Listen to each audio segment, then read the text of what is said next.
So, I mean, the thing is, what's the point of playing table tennis naked, right, with a hat on? I know, ludicrous. What is the point of that? It's ludicrous. Anyway, you're on, Mike. Are we on? Oh, hi. Sorry, good morning. Welcome to the Mike Graham Show. 7:01, slightly later than advertised. We were just discussing a story from Sussex, actually, about a naturist camp where all sorts of rum behaviour seems to be going on. And we was just sort of reminiscing about that, those ridiculous scenarios where you would have, documentaries about, naturists and naturist beaches and stuff. There's nothing worse, is there, when you're on holiday and you're sort of staggering around in the undergrowth, as you do, trying to find the beach, and you find the beach, and then suddenly there's a load of people there naked. Someone's freed the sausages. With hats on, right? Or playing volleyball or something, with a sun hat on and nothing else. And you go, what are you doing? Anyway, listen, that's not the main story of the day, obviously, because the main story of the day is still on the front pages. And I'm going to have a bit of a rant later on about the way that this is being covered, because quite frankly, I'm like you, I'm getting sick of it, right? Starmer should just bugger off and get lost, right? That's what we need. Starmer-Streeting set for number 10 Showdown is what it says on the front page of the Times. And on other headlines, you've got paralysed by Labour chaos on the front of the Daily Mail. The Sun has got crisis, what crisis? A picture of Keir Starmer with his thumb up. Not for the first time, I would imagine, like that. PM's thumbs up as 4 ministers quit. Showdown today with rival Streeting. Honestly, I don't care. And this is the trouble, right? Because what Starmer is very good at, and what he's very good at doing, is boring us all into submission, right? His main sort of strategy is, let's organise a summit meeting and where we will look at the various different scenarios under which we might go forward. Now, the King's speeches today, we're going to talk to Stephen Barrett coming up, our favourite barrister, in a moment. Streeting to confront Starmer, it says on the front page of the Telegraph. Independence on the agenda. This is the other thing that I think is wrong with Keir Starmer, is that, because he's flailing around basically trying to find any strategy that can keep him in number 10 Downing Street, he's now decided he's going to talk to the Scottish National Party about having a second independence referendum. Starmer sees off the threat for now, says The Guardian. The Express says, for the good of your country, go now. And I just find it's all getting a bit tedious, isn't it? Because at the end of the day, nobody wants Keir Starmer to be Prime Minister anymore. His sort of apparatchiks, the people that he follows and the people that he likes, are all standing around going, oh no, definitely, absolutely not. He should stay. We haven't really got a challenger. There isn't really anybody standing in the wings who wants to be Prime Minister, so therefore we should just stick with the one we've got. I mean, we've got a bunch of clips. Should we have a look at some of the clips? David Lammy, the deputy, I find this hard to even say in the same sentence. David Lammy, the Deputy Prime Minister. Huh? When did that happen? He came out front of number 10 Downing Street yesterday and said this. This isn't sustainable, is it? Four ministers have now resigned. I'm thinking of my constituents and many people across the country worried about what they're hearing from the Strait of Hormuz and their own finances. We must put country before party. The only person that benefits from the Labour Party navel-gazing in this way is Nigel Farage and the populist right. Keir Starmer was elected just under 2 years ago with a mandate from the British people for 5 years. He has my full support. And what I'd say to colleagues is, look, let's just step back, take a breath.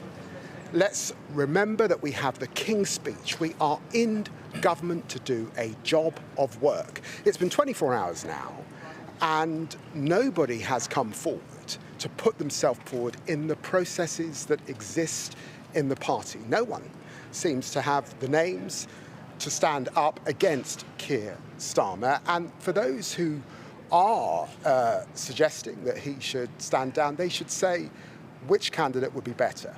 Let's get on with the business of running this country and government. That's what I've been doing today. That's what the Prime Minister's been doing.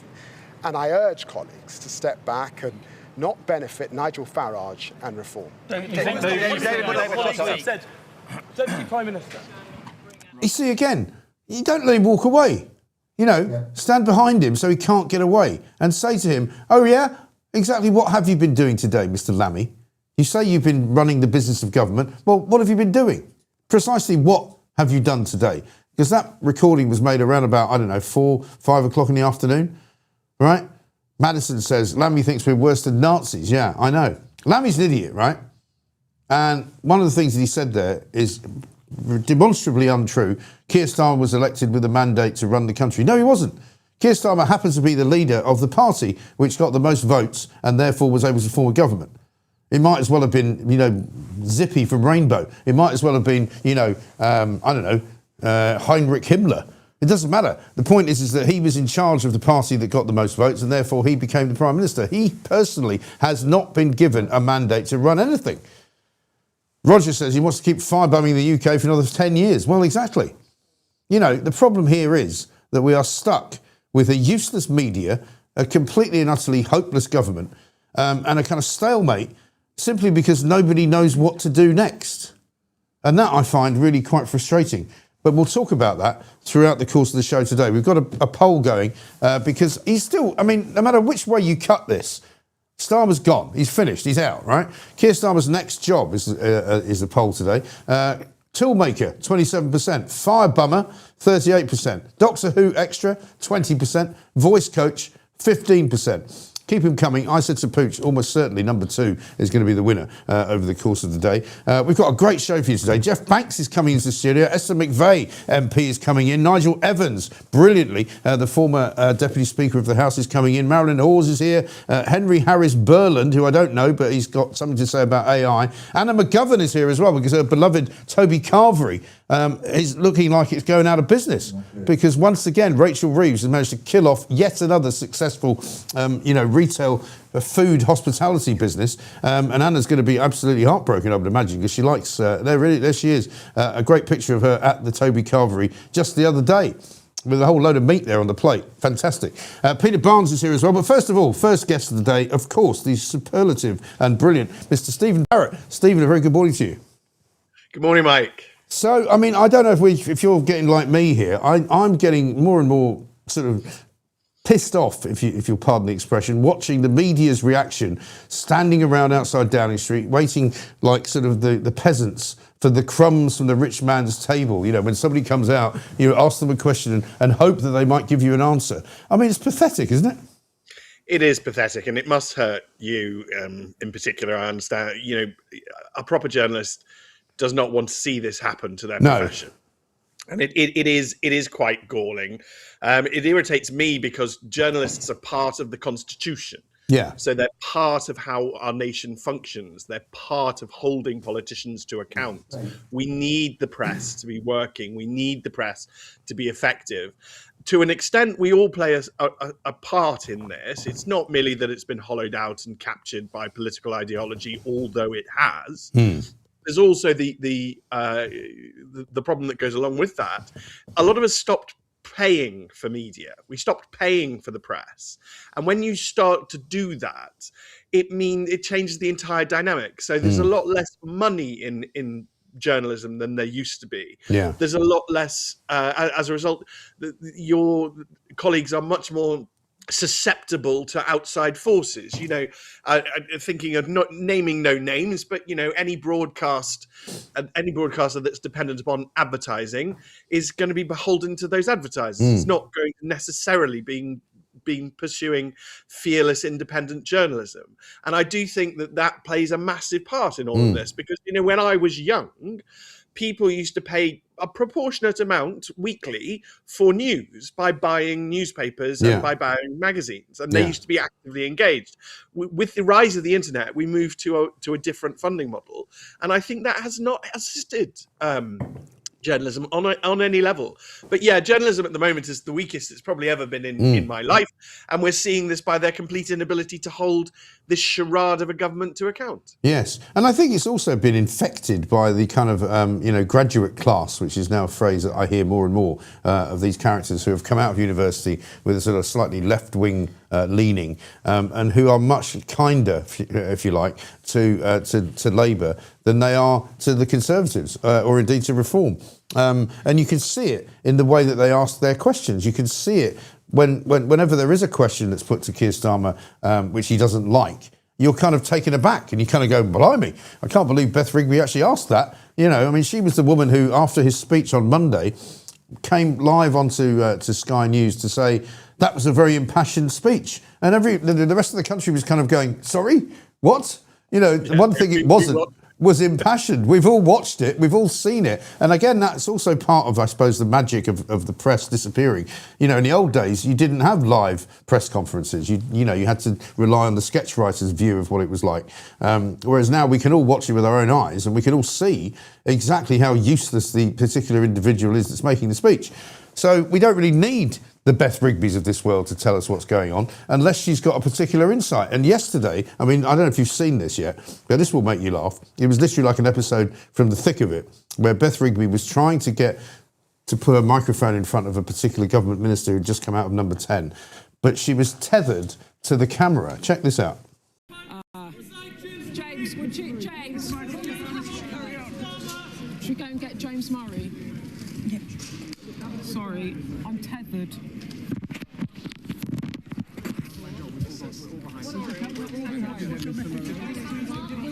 Challenge the Prime Minister. No, there was nothing like that at the Cabinet. We were busy getting on with the job. What's your message to MPs? We've got an issue here because I'm tethered. I know. We tied. Don't shackle Beth Rigby. That's what we're saying. Me. You tethered Well, listen, me. we're going to take it. We're going to get a There's mic also over there. coffee all over the floor. That's again. all right. I've done that Don't worry. twice. I mean, it's been quite unpredictable and messy this morning. But hey, Beth, that is politics. Look, we'll catch up. We'll catch up on that in a few minutes. I don't know what to say about that, Stephen. You know, it's been quite unpredictable and messy. You stand outside Number 10 all the time. You do it. It's part of your job. It's like an office. Why can't you do it? What's wrong with you? And one of the funniest asides of that whole incident was that apparently there was a Canadian reporter standing around outside who, after they all ran down the street with James Murray, turned around to one of the English reporters and said, "Who was that?" Because nobody knows these people, because they're so insignificant. They are non-entities, and that is what you get when you have Fabian Marxism and non-merit-based recruitment. Yeah. So what we end up with is a load of complete non-entities. Now, they may be very loyal to the cult, and they may remain throughout today. They might even remain loyal to their completely failed prime minister, their corpse prime minister. But this is no honor for our country. This is embarrassing now. You know, we've really passed the stage where, you know, we were outraged by our prime minister and the many, many outrageous things he's done. We've very clearly and plainly rejected him. That was the unavoidable outcome of the elections, and the post-election polls hammer it even worse. If anything, the election result was slightly cushioned for him. We're now just entering a period of contempt. Yeah. Where we can have nothing but contempt for them. They aren't deserving of anything else. You know, the great elder statesman of Labour. I mean, I take always Tony Benn, because he's a man with whom I probably would never or hardly ever agree on policy, but a man for whom I have the deepest, you know, respect, because he was a statesman. He was an impressive gentleman. These people are non-entities. Yeah, running after James Murray, if that's how you have to earn a living, I mean, good on you, but you know, that's not how I want to live my life. No, and also for no apparent gain, because they didn't get anything from him. They didn't find anything out. They didn't, discover any great truth that they didn't know before. It's a kind of performative pantomime where everybody plays their part, but nobody in the general public actually learns anything. No, and that's actually quite interesting, Mike, because that is this form of politics. So I always, people fixate on Tony Blair. I tend to blame Alistair Campbell. Yes. And I tend to think that he's part of inventing this myth that there is a 24-hour news cycle. That is predicated on the idea that we're all stupid and our memories don't work. Yeah. So apparently we can't remember anything that's over a day old. That's just not possible somehow. Yeah. But is both patronising Yes, move on. at the same time. Yeah. But he predicated this idea that government is really just about controlling a narrative. And government isn't just about controlling a narrative, because there is a substance to government. There is a substance to our lives. Our lives are not merely the stories. There is reality to it. There is maths, and there is an economy, which, by the way, they're destroying. There are bond yields, which, by the way, are at record highs. Yes. There is a fundamental reality to life, but they're trying to pretend it isn't. And that sort of belief that politics is just a narrative has now peaked. As you say, it's now pantomime. If you believe that politics is just a narrative, and you keep doing that and keep holding on to that belief, whilst reality beneath your feet is crashing down, like Wile E. Coyote just running out of ground. Yes.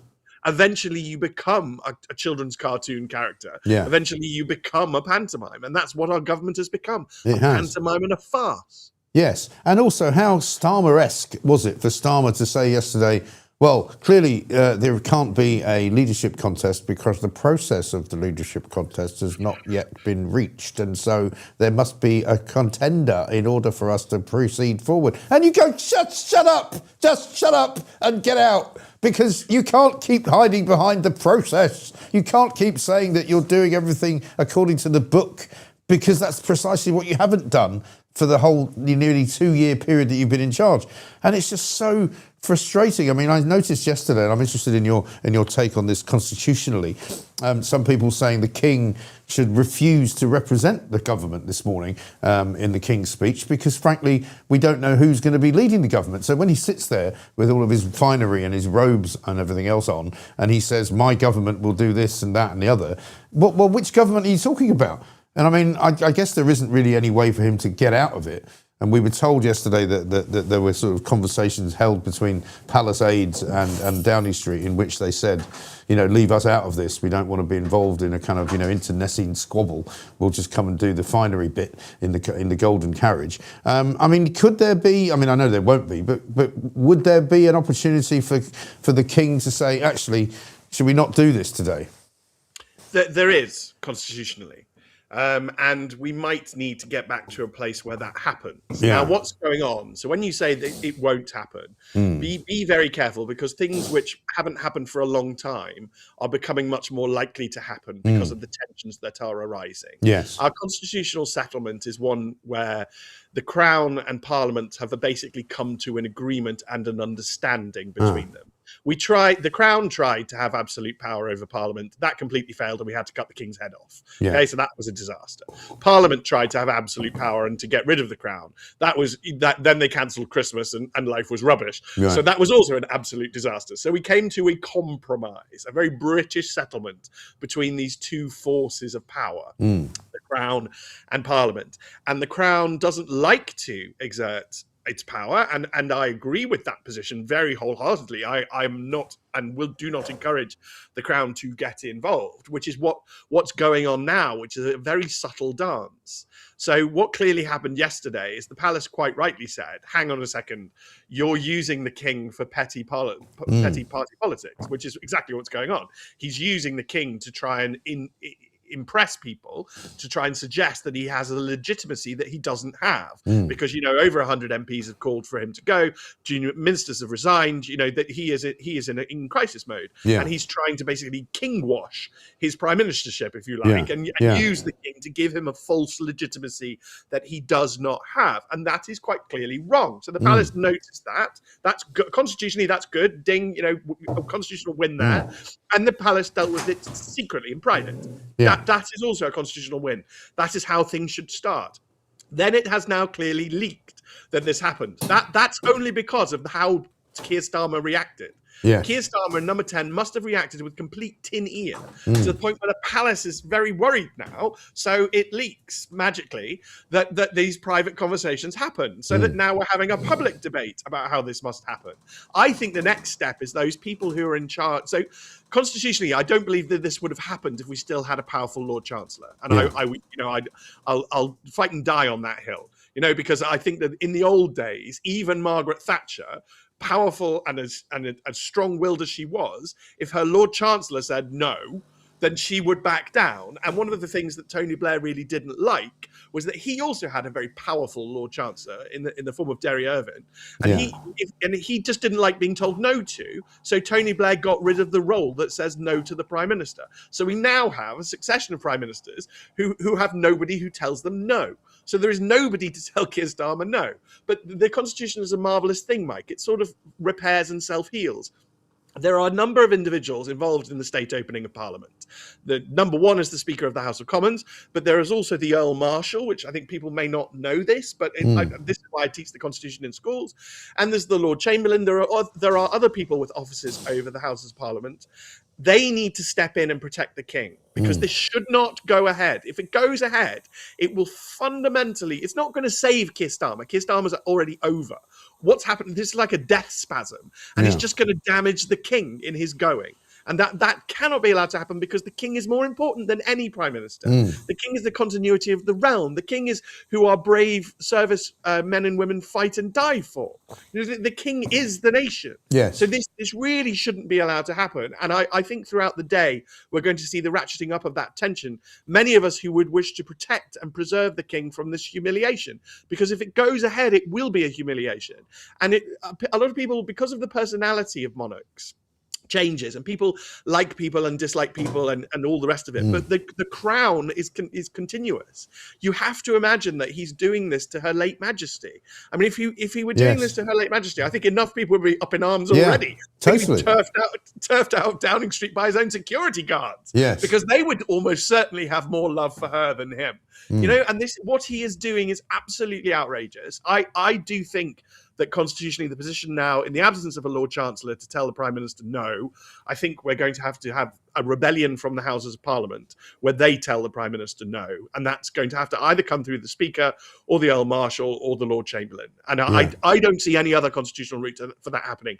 Now, both the Earl Marshal and the Lord Chamberlain won't even like the fact that I'm pointing this out. But I'm sorry, gentlemen, when push comes to shove, you have to step up to the plate. You know, and this is at the point where the Keir Starmer risks damaging the king. If we start to set a precedent where the king can be used for cheap, petty, internal party politics and point scoring and keeping my job for an extra day, this is no. You are cheapening something that is inherently precious, that must be kept pure. You know, the king in our constitution, the crown in our constitution is a bit like Caesar's wife. Caesar's wife must be above reproach. The crown must be seen to be perfect at all times. You know, that's why we have scandals involving the crown, because we don't like the idea that the crown is being besmirched. And I feel a particular sense of anxiety today that the king is going to be used in this way, that Starmer doesn't care about our constitution or our way of doing things. He doesn't care about the monarchy. He doesn't care about our noble traditions. But and he's pulling on threads like a spoilt little child, but he doesn't understand that if he pulls on this thread, he will do irreparable damage to us. You know, this is not a joke. This is not messing around time. This is the symbol. The crown is who people fight and die for. This is far bigger than a spoiled, petulant little prime minister who refuses to go from office, even though everybody now across the globe knows he needs to go. Yes, exactly right. And imagine the sort of temerity of the man and the kind of the weakness of his intellect, where he holds a cabinet meeting yesterday at which he was supposedly going to be told to step down by Shabana Mahmood and by Yvette Cooper and other perhaps senior members of the cabinet. He then, as opposed to the process, bans everybody from talking about it and says, no, what you have to do is come and see me afterwards and talk to me in private, then does a runner and refuses to meet anyone. And you think, what is he, 5? You know? And I was going to ask you who the Lord Chancellor is, but much to my chagrin, I've looked it up and discovered that, in fact, it is one David Lammy. And you go, what? How on earth did that happen?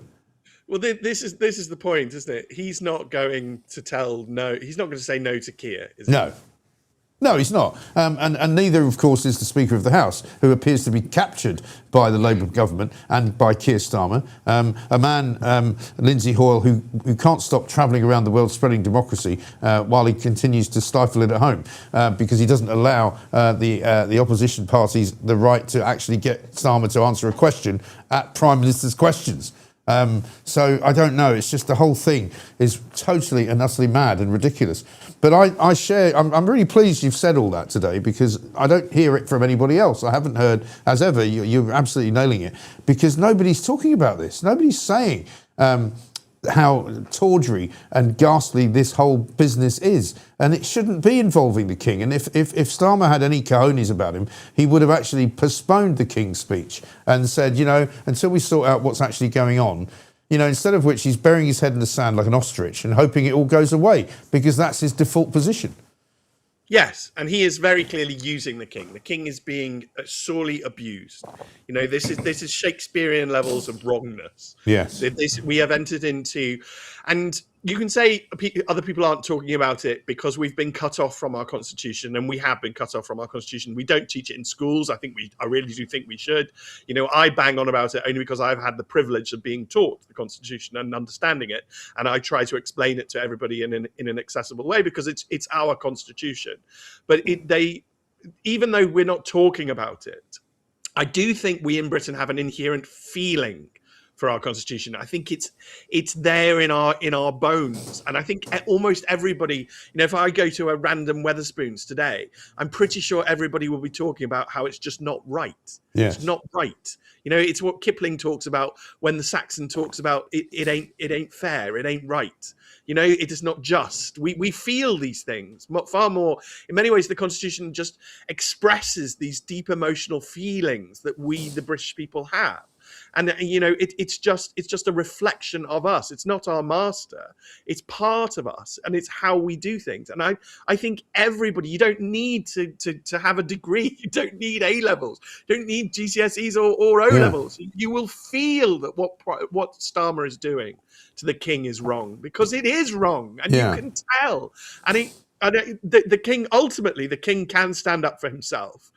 There is a long-standing tradition that shouldn't happen, shouldn't be necessary, and that has morphed over time into a belief that it cannot happen. Now, that is not true, and constitutionally, you know, I just want to reassure everybody, it's not true. If the king suddenly, I mean, what I would do if I were the palace and I were absolutely pushed to this at the end, I mean, they're going to keep trying all sorts of ways to fix this. And as I say, there's still some hope that the Commons Speaker might have some sense and do his job.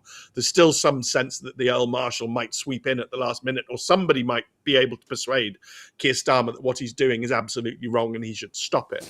But if push came to shove and I ran the palace, I would inform Number 10 that His Majesty had a terrible cold and had to stay in bed today. Yeah, that's what I would do. Yes, play them at their own game, effectively, which is unfortunately probably not going to happen, because they're too honest, probably, inside of the Buckingham Palace machine, which I know some people will be scoffing at even as I say it. But you know, they probably are a bit too duty bound and willing to do what they're supposed to do against all the odds. But fascinating stuff. I mean, let's talk a little bit about, as well, the march coming up at the weekend, because talking of constitutional rights and responsibilities, we've got a country now where a former convicted terrorist can run for office, where we've got a man/woman in Scotland who appears to have been elected to be a representative of the Scottish Parliament, who only has a visa to live here as a student and who can't apparently take up the job. But yet, we've got Shabana Mahmood, the Home Secretary, banning a bunch of people from coming to Britain to take part in a peaceful demonstration on the grounds that they are far right and friends of Tommy Robinson. I mean, what on earth is going on? I mean, one of them, a Polish guy, is an actual member of the European Parliament. Yeah, I mean, that is shocking. So that's a diplomatic incident with Poland right there. Right.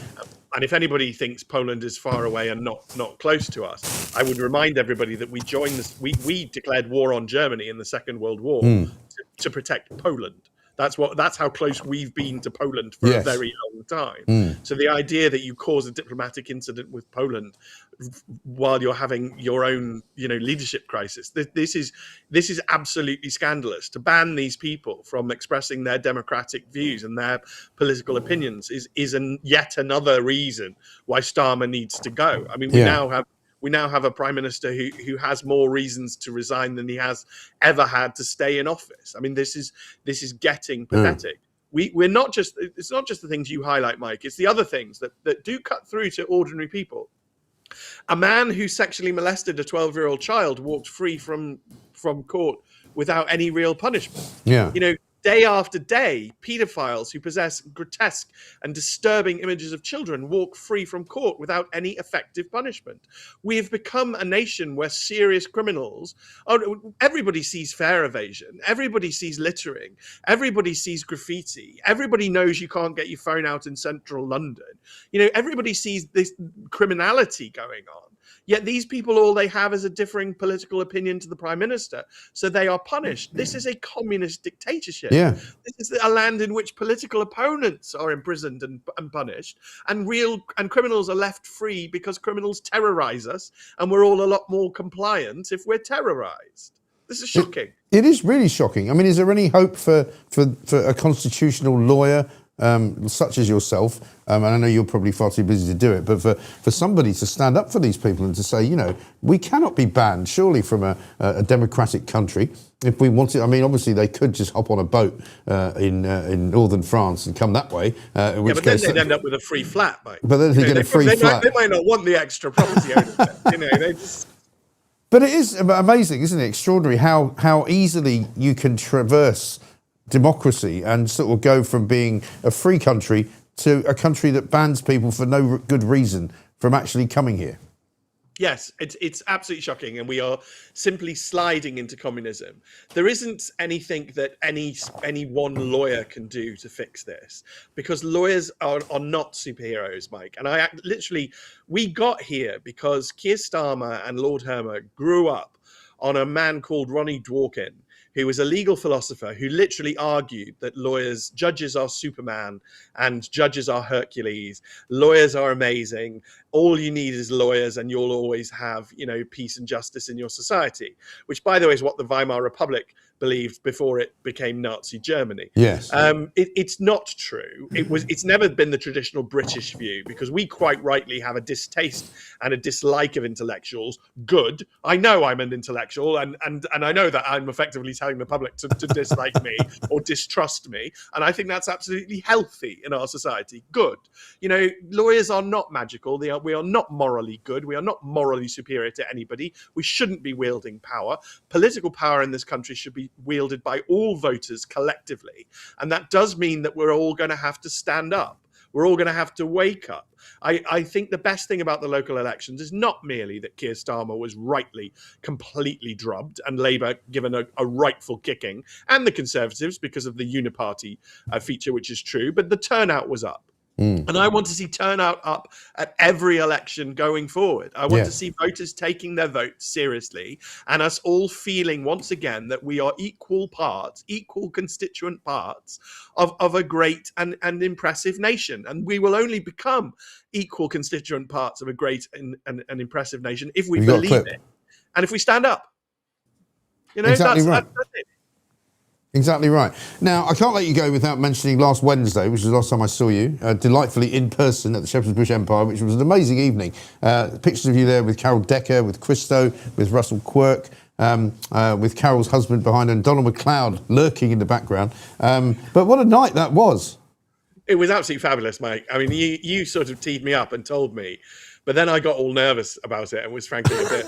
I mean, because I hadn't been on stage since I was, in my 20s. Right. But it was an incredible feeling. The love and affection that we all felt. Yeah.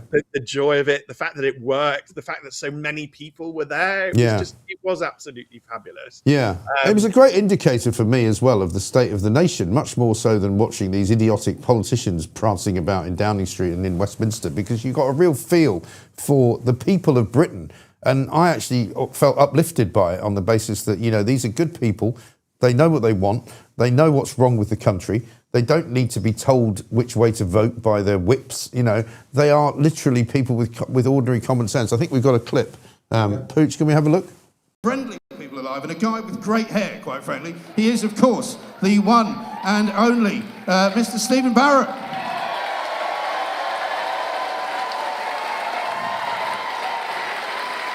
Please sit.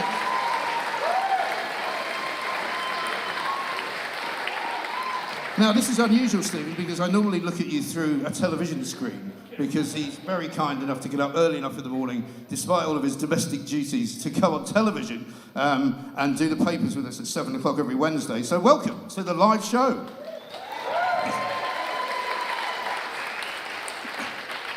Thank you very much, Mike. It's an absolute pleasure to be here. Yeah, thanks, Donald, for putting the heron in the middle of the bloody desk. Anyway, yeah, so the cleverest barrister in Britain. I mean, I know you might think that's a bit of high praise, but I know lots of barristers, and I mean, let's face it, Keir Starmer's one. You know, he obviously wasn't at the same school of law as you were. He's not very good at it, is he? He's not very good at it, no, and that's largely because they've sort of given up on it. Law is the consistent application of rules. It's bloated, as I keep telling people. It's massively fat and falling apart. But you can still do it. You can still consistently apply rules. Starmer doesn't try. That's actually the first time I've seen that. It's not bad, is it? No, it was a fabulous night. I know that you didn't. It gets a bit more rowdy.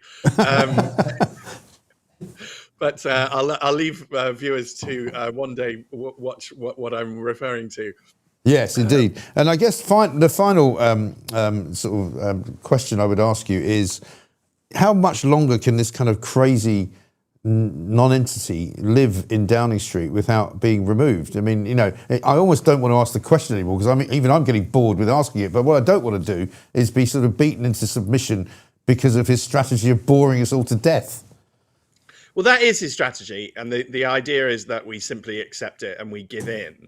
And the people of East Germany lived under this, but they had been defeated in a war, and they had been exposed that they had basically partaken in a Holocaust. So, of course, they're quite downcast. They have a low value and low opinion of themselves. I think we are the people of Great Britain and Northern Ireland, and we have a great deal to be proud of in this country. And I think more people are standing up and saying we have an awful lot to be proud of in this country. We're not going to be browbeaten, we're not crestfallen, we're not going to be oppressed, and not by tiny little oiks like you, to be perfectly honest. You know, Herma and Starmer are not the type of people that any of us would take seriously in real life. So just because they're on the camera, and just because they're sitting in offices that they clearly don't deserve and don't have not obtained on any merit basis. Again, and Diane Abbott pointed this out only last week. They didn't win the general election. The Conservatives lost it. That's all that happened. And what's going on is that this country is rearranging its politics to destroy the Uniparty. And if that temporarily meant that Starmer gained office, then the nation was sort of willing to pay that price whilst this realignment continues. But that he is in no way valid. He's not got legitimacy. He's not really our prime minister. And we might want to, in future, just completely damn him from history. Just cut him out. Just say he was the accidental prime minister. He proved to be absolutely awful. And by the way, grandchildren, there was this terrible farce where he wouldn't even leave the building, even though we all knew he had to go. Yeah. I know, quite extraordinary. Stephen, great to see you as ever. Thank you very much indeed. Very illuminating this morning. Stephen Barrett there on the Constitution, on the King's Speech, on Starmer, the accidental Prime Minister. I quite like that. That seems to be what he's like now. I'm getting sick and tired of the way the media is treating this story, and we're going to talk to Peter Barnes in a moment, a political strategist, about what exactly is going to happen. But I'm almost at that point now where I don't want to discuss what's going to happen anymore. I just want it to happen, you know. But let's get some news first up with Edward Hughes. Good morning. I'm Edward Hughes. Tone-deaf Keir Starmer is fighting for his political survival today amid a major Labour rebellion. 4 ministers have resigned, and over 80 Labour MPs are demanding he quit or set a resignation timetable, following Labour's heavy losses in last week's local elections. Reform UK made massive gains, over 1,400 seats, while the Greens also advanced, as Labour lost control of dozens of councils. The Dalek is holding crunch talks, including with Health Secretary Wes Streeting, and insists he's staying on to deliver his agenda. Ludicrous. The King's Speech later today will outline over 35 bills on the economy, borders, NHS and more. More tyranny incoming. Other headlines. Concerns over university finances, rising NHS racism reports, and ongoing international stories. Please remember to like and subscribe Laters, Tigers. Well, yeah. Very good. Good to see you, Edward. And not looking quite so well as he was yesterday, but we'll get back to that. Peter Barnes is here, political strategist. I'm going to get his view on all of this at the moment as we go. But first of all, let's just have a look at another clip. Jacob Rees-Mogg last night talking about the whole situation with Keir Starmer. I'm going to just keep calling him now the accidental Prime Minister. Humpty Dumpty sat on the wall, Humpty Dumpty had a great fall, and all the king's horses and all the king's men couldn't put Humpty together again. It is perhaps a cruel irony that tomorrow our sovereign lord the king will travel from Buckingham Palace to his palace at Westminster to open Parliament. The state regalia will have its own carriage. They will be accompanied by the household cavalry. His Majesty will proceed from the robing room, through the royal gallery, through the Prince's chamber, into the chamber of the House of Lords, and there, from the throne, he will deliver a speech setting out the policy of his government. The cap of maintenance, the sword of state will precede him. The College of Heralds will be present in all their finery and their tabards. Every possible bit of state panoply will be arrayed to show that the government knows what it's doing, has kingly approval, and that in our constitutional monarchy, the king in Parliament knows what it's going to do. Rees-Mogg there pointing out that the finery of the day, the golden carriage, you know, the robing room and all of that will be part of the sort of tapestry of our history. But yet there will be no real representation properly of a government because we don't really have one. Peter Barnes is here. Peter, very good morning to you. Good morning. It feels as though we're kind of floating in this sort of morass of nothingness, doesn't it? Yeah, and there's really nothing does. being done. I mean, David Lammy yesterday came out of Downing Street and said, you know, we're getting on with the business of government. You know, that's what I've been doing today. And I thought to myself, well, why doesn't some journalist say to me, well, what exactly have you been doing? Yeah. You know, what problems have you been solving? Apparently, we're now sending some kind of defence force into the Straits of Hormuz, while still apparently insisting that we're not at war with Iran. Well, Iran doesn't agree now, because Iran's saying, well, if you send some people into the Straits of Hormuz, sorry, that's a hostile act. You know, what are they doing? Oh, it's because they have no idea what they're doing, but they haven't had any clue what they're doing since they came into office. That was that's part of the problem. That's been very clear, hasn't it? It was quite funny, really, that the cabinet, whilst not wanting to talk about the entire leadership crisis, or well, basically being shut down by Starmer, they decided to talk about Iran, like you said, a war that they've got no influence in. The Americans don't want us involved in it, and like you said, it's only made it worse for them. So in typical Starmer fashion, it's just, you know, ironically throwing a grenade, and here we go. But Starmer is realistically now protected by procedure. Yeah. No single candidate has the 81 seats to actually force him out, well, at least even actually force a leadership challenge. I thought there were 81 candidates, Yes, or so 81 people who want there to be a race. So I'm going to say they have 92 Labour MPs have declared that they don't want him to stand. Right. But the way the Labour Party works is you have to all coalesce around one single candidate. Okay. This is because the Labour Party is so factional, it makes the Tories look like the Brady Bunch. But it's basically so that one faction doesn't dominate over the other, and it's to keep everybody at bay. So, and also what's really important is that 81 has to publicly declare. Right. So it's not like the Tories, it's not a secret letter to the chairman. It is, you know, I don't want you to go. So if you shoot and you miss, you kind of scupper your career, basically. This is why West Streeting, I think, kind of missed his chance. But again, I don't think he's got the numbers, and I never have thought he's got the numbers. Right. He also doesn't have the parliamentary, so he doesn't have the party either. Andy Burnham, his latest polling shows he's got 44% of the vote. Streeting 11. Yes. So that's a big gap, and he doesn't have it. Angela Rayner has rather weirdly bowed out, but not bowed out, which I find fascinating. Well, but, late last night there was a line that came from somewhere, I'm not quite sure where, in which it was made clear that she would stand in the absence of anybody else standing. Yeah. Which again is one of these kind of, you know, conditional offers, if you like. Yeah, you know, it is. like, I'll buy your house, but I've got to sell my other house first. Yes. Otherwise I can't do anything. But I mean, there's only one good headline in the papers today, and I think I'm going to just show it to you here because it's when Andy Burnham arrived at Euston Station. At Euston, we have a problem, which is not a bad headline. No. But again, Andy Burnham, when you look around at the sort of paucity of talent in this god-awful cabinet that they've got, I mean, I don't think West Streeting would be a good Prime Minister. I don't see any reason why he should be propelled to the top of the list. Andy Burnham, similarly, has no real track record of being very good at anything. Manchester is in a worse place now than it was when he took over as mayor. You know, all this business of, you know, oh, Andy Burnham's very popular in Manchester. Well, not according to the people I speak to in Manchester. I don't know about you.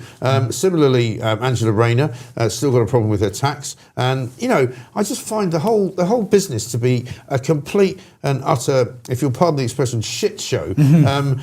Only made worse, really, by the state of the media, who don't seem to know what to do. Yeah, because they don't want to push him out of office because they're terrified that Nigel Farage will foxtrot his way into number 10. He's already measuring up the curtains as it is. Right. So, because if you look at Greater Manchester after the council elections, it's all teal. Yeah. Andy Burnham lost to Nigel Farage, essentially. And if he goes, you then have the Greater Manchester mayor Angela Rayner's election. area, Thames side, went after what, 42 years, 43 years? I mean, like, to lose it, that Bridget Phillipson, she, Sunderland way. Sunderland? Yeah, so her seat's gone. Let's not forget, West-Streeting held on to his seat by, what, 11 votes or something ridiculous like that? Which apparently is the only reason why people think he should have a go at being Prime Minister, because he didn't get completely and utterly stooped. What a low, shocking bar that we set. Yes, quite an incredibly low, shocking bar. I always say he looks like a human Ken doll. But again, he's another one with no real ideology. He goes with the wind, and I just don't see the fuss around him. And Andy Burnham, like I say, I'm from Wigan, and I tell you now, I don't know anybody who actually thinks he's the King of the North. I think he gave himself the title, and all his little followers said, oh, yeah. No, well, Wigan went completely reform as well, didn't it? Yeah. And that's, of course, Lisa Nandy's neck of the woods. So that's her out. So she's got no chance. I mean, the whole thing is just extraordinary, because we've now got, effectively, what I would call a zombie government, who can't do anything. They've got a leader of the government who can't do anything. We've got a cabinet who don't seem to know whether they want to support him or not. I mean, it's just, the whole thing is nonsensical. And I said this a couple of days ago. Who's actually running the country? I don't think anyone is. No. And the thing that worries me more is that Starmer International, the paper in Scotland, which is so badly circulated that hardly anybody ever sees it. But, you know, he's now talking to John Swinney about possibly having a second referendum, because he's now so desperate to stay where he is that he'll offer everybody almost anything. Yeah, I mean, he's about to break the Brexit promise and take us back into the European Union purely because if you actually look where Labour actually did quite well, it was with a 60% Remain vote. Yeah. So that's the only reason. He's doing it to cling on to any existence of the Labour Party, which I think is the worst type of politics. But, you know, like I said, he's doing this thing with Scotland with another second referendum. You know, he's always secretly wanted every referendum going that would destroy this country, if we're being honest. But, you know, it just shows just how the lack of talent across Parliament is just dire. Because I look at the Lib Dems, I look at the Tories, I look at even the couple of Greens that we've got in the SNP. There's nobody I can see in that Parliament that can actually lead the country. Nigel's doing a very, very good job. He's capitalising where he's winning. He's got his own problems as well. But,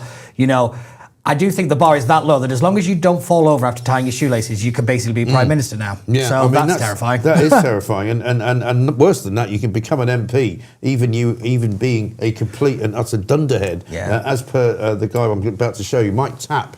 Who sort of rose from insignificance to further insignificance, but somehow is now a junior minister of one kind or another. He was talking yesterday about why Keir Starmer should stay in the job.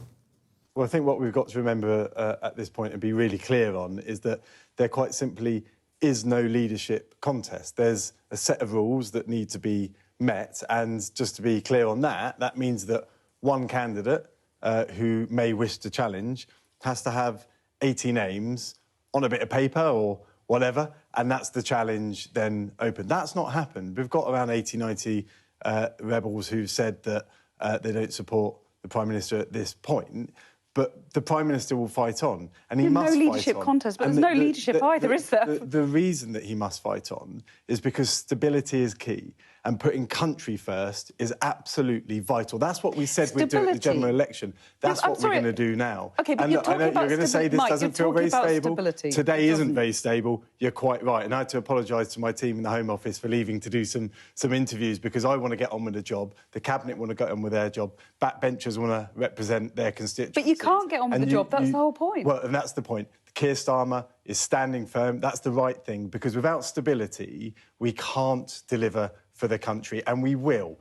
Look, but my point is you can't get stability back from this point. It's gone beyond that. It's a tipping point, isn't it? There's massive issues at play here. Iran, Ukraine, cost of living, securing the borders. And the fact is, we won't deliver on those things further if we don't have that stability. It is key, and putting country first is vital. Okay. And look, I respect every single one of my colleagues, but every person that puts their head up and says that they don't have that confidence is a notch on the bedpost of Nigel Farage, because he's the only person benefiting from this. We do not want a reform government, so we've got to unite and push forward. And I'm really pleased to see Keir Starmer standing firm on this.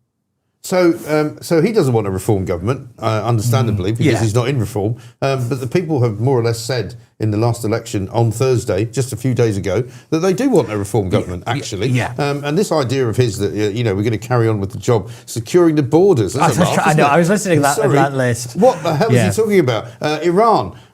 I don't know what they're doing about Iran, apart from sending a couple of ships. Cost of living. You can look at my tax bill. We're going to be talking shortly about how the Toby Carvery is the latest hospitality joint, which is shutting down. Thousands of people losing their jobs. We had a piece, I think, on Monday saying in the Mail that 163,000 jobs will go this year alone, not just in hospitality, but all over across the economy. We've got, I think, a story today that says 8.3 million people are now on universal credit. So whatever it is, the job that he thinks he's doing, the only thing the Home Office is busy doing at the moment is banning genuinely democratically elected members of Parliament in Europe from coming to Britain to speak at a rally because they don't agree with them. I know, it's shocking, isn't it? But I always think Mike Tapp's quite named rather appropriately because he's a bit of a drip. He's the thickest man I think I've ever seen in Parliament. I always thought the bar was low, but then you meet Mike Tapp and there you go. But I will say, can we turn the tap off? Is there any chance? But it is interesting, the kind of Starmer brigade that have come out to defend him. David Lammy, as obviously he said, what he's obviously about. But if David Lammy is on your side, you don't want him on your side. And the interesting figure that's not really around, Ed Miliband. Ed Miliband has positioned himself as the kingmaker because he is the go-between between the kind of the Blairites and the soft left. Because unfortunately, Catherine Weston, who triggered a lot of this stuff, suddenly realised that without Andy Burnham getting a seat, Streeting gets in and the Blairites are back in charge. So, it's a bit of an absolute mess. I wonder if the Blairites have never left, though. I've always said this. When you look at the numbers of people who have been very key figures in this government, right? When you think of Jackie Smith, who got straight back into government, you got Alan Milburn back in, advising the Department of Health. Jonathan Powell, the sort of the kingmaker of Tony Blair's foreign policy. Peter Mandelson, of course, the main protagonist, and even Morgan McSweeney, who worked under him. And now we've got Gordon Brown coming back. We've got Harriet Harman. We haven't heard from Gordon Brown, by the way, since he was appointed. What's he doing? Oh, well, he only got given that title so he could walk in and out of the Treasury. That's basically all it is because they're doing what they did with David Cameron, where bring back the old name just to keep the party brand going because they know that the government's about to collapse. Well, apparently, interesting, I'm sure you read lots of stuff over the weekend as I did. Interesting to read that basically Brown was on the phone to Starmer pretty much every day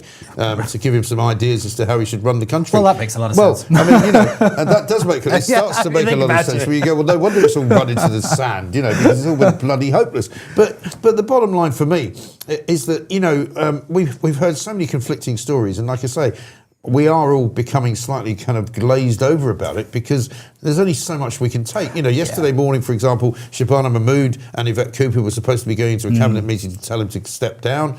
He then apparently stopped them from doing that and said, no, you can't do that. You'll have to talk to me afterwards, and then disappeared. So nobody can talk to him after. He's meeting Streeting this morning. I'm not really sure why. I can't imagine that anything good is going to come out of it. It's not as if Streeting's going to walk out. Unless they both resign and then, that might be the only or good they thing. call a general. I mean, all I want them to do is to call a general election. And a lot of people want them to do that. Yes, I think we're now at that point. It's because this government doesn't have authority. It's in power, but it doesn't have any power. And, and even for a while, really, Starmer's just been kind of in the grip of the back benches because he can't get anything through. He has to water down or U-turn pretty much every position because he's just not hold the parliamentary party. The moment that they gave way on the welfare cut of $5 billion, that was the moment that he actually didn't. He was no longer prime minister. That was the beginning of the end, wasn't it? Yeah, it really was. And I think the interesting one was really this Yvette Cooper Shabana Mahmood situation because neither of those two people would ever tell him to resign because they would never have a political job again. That's it. Their careers are basically done. It's why Rachel Reeves is a non-entity in all of this. She's been very quiet, because basically she's so inextricably linked to Starmer that the minute he goes, she's got to go. So she's definitely not going to rock the boat because, let's be real, she's not getting a job ever again. So, what really happened with Boris was it took Rishi and Sajid Javid, the Home Secretary and the Chancellor, to resign to force the pressure. Yes. The two people that would do that in the Labour Party, they're not going to do that. So I actually think we're stuck with him. I really do. I can't see of a way so depressing that, unless the kind of the soft left and the Blairites actually get together and say, we picked this one, it's not going to happen. The one I would keep your eye on is Sharon Graham, the head of Unite, because that's the moneymaker. Yeah. Which and she's she already spoke at the weekend that she thought you should go. Yeah, she's never been a big fan. No. But once Unison have started to make a move, you've got the BMA, or once the unions and the money people start to say he's got to go, you'll be very quick. You'll be shocked how quickly he starts packing his bags. Yeah, the other possibility that I've often wondered about, and I've often said might be the way that it goes, is that the sort of markets collapse, the confidence in the city disappears, and this morning we've got warnings of a fiscal crisis in the Mail today. Pages 12 and 13. Markets are spooked by the chaos, and the gilt yields are really piling up. Yeah. It's now well over 5 percentage points, and so which means we are now borrowing more money and paying even more money to borrow that money.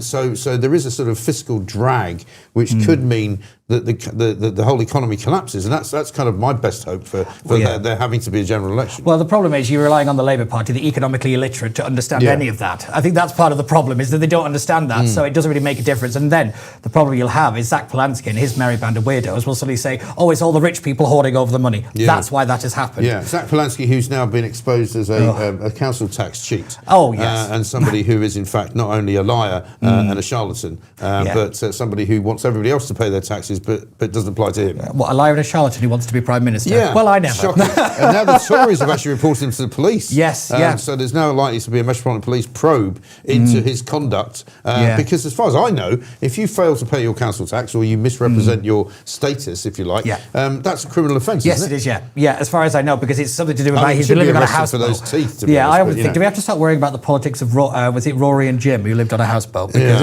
I mean, just that concept alone is weird to me, but the thing that the people are getting wrong about Polanski is he's already let the genie out of the bottle. The Greens aren't going anywhere. All the rise of radical Islam. Look at Birmingham, for example. It's now in no overall control. That's going to have a direct effect. Birmingham, Coventry. These are big cities and with a lot of economic pull that we needed right now, and they've been given over to the lunatics. But this welcome to democracy, I'm afraid. I know. Yeah. Well, it's not really democracy anymore, is it? I mean, they've sort of changed the system so much that we don't really feel as though it's a very democratic country anymore. But listen, it's an incredible state of affairs. I don't know exactly what's going to happen next. It's almost impossible to predict. But again, I don't want to be bored into submission, so I'm really fighting that.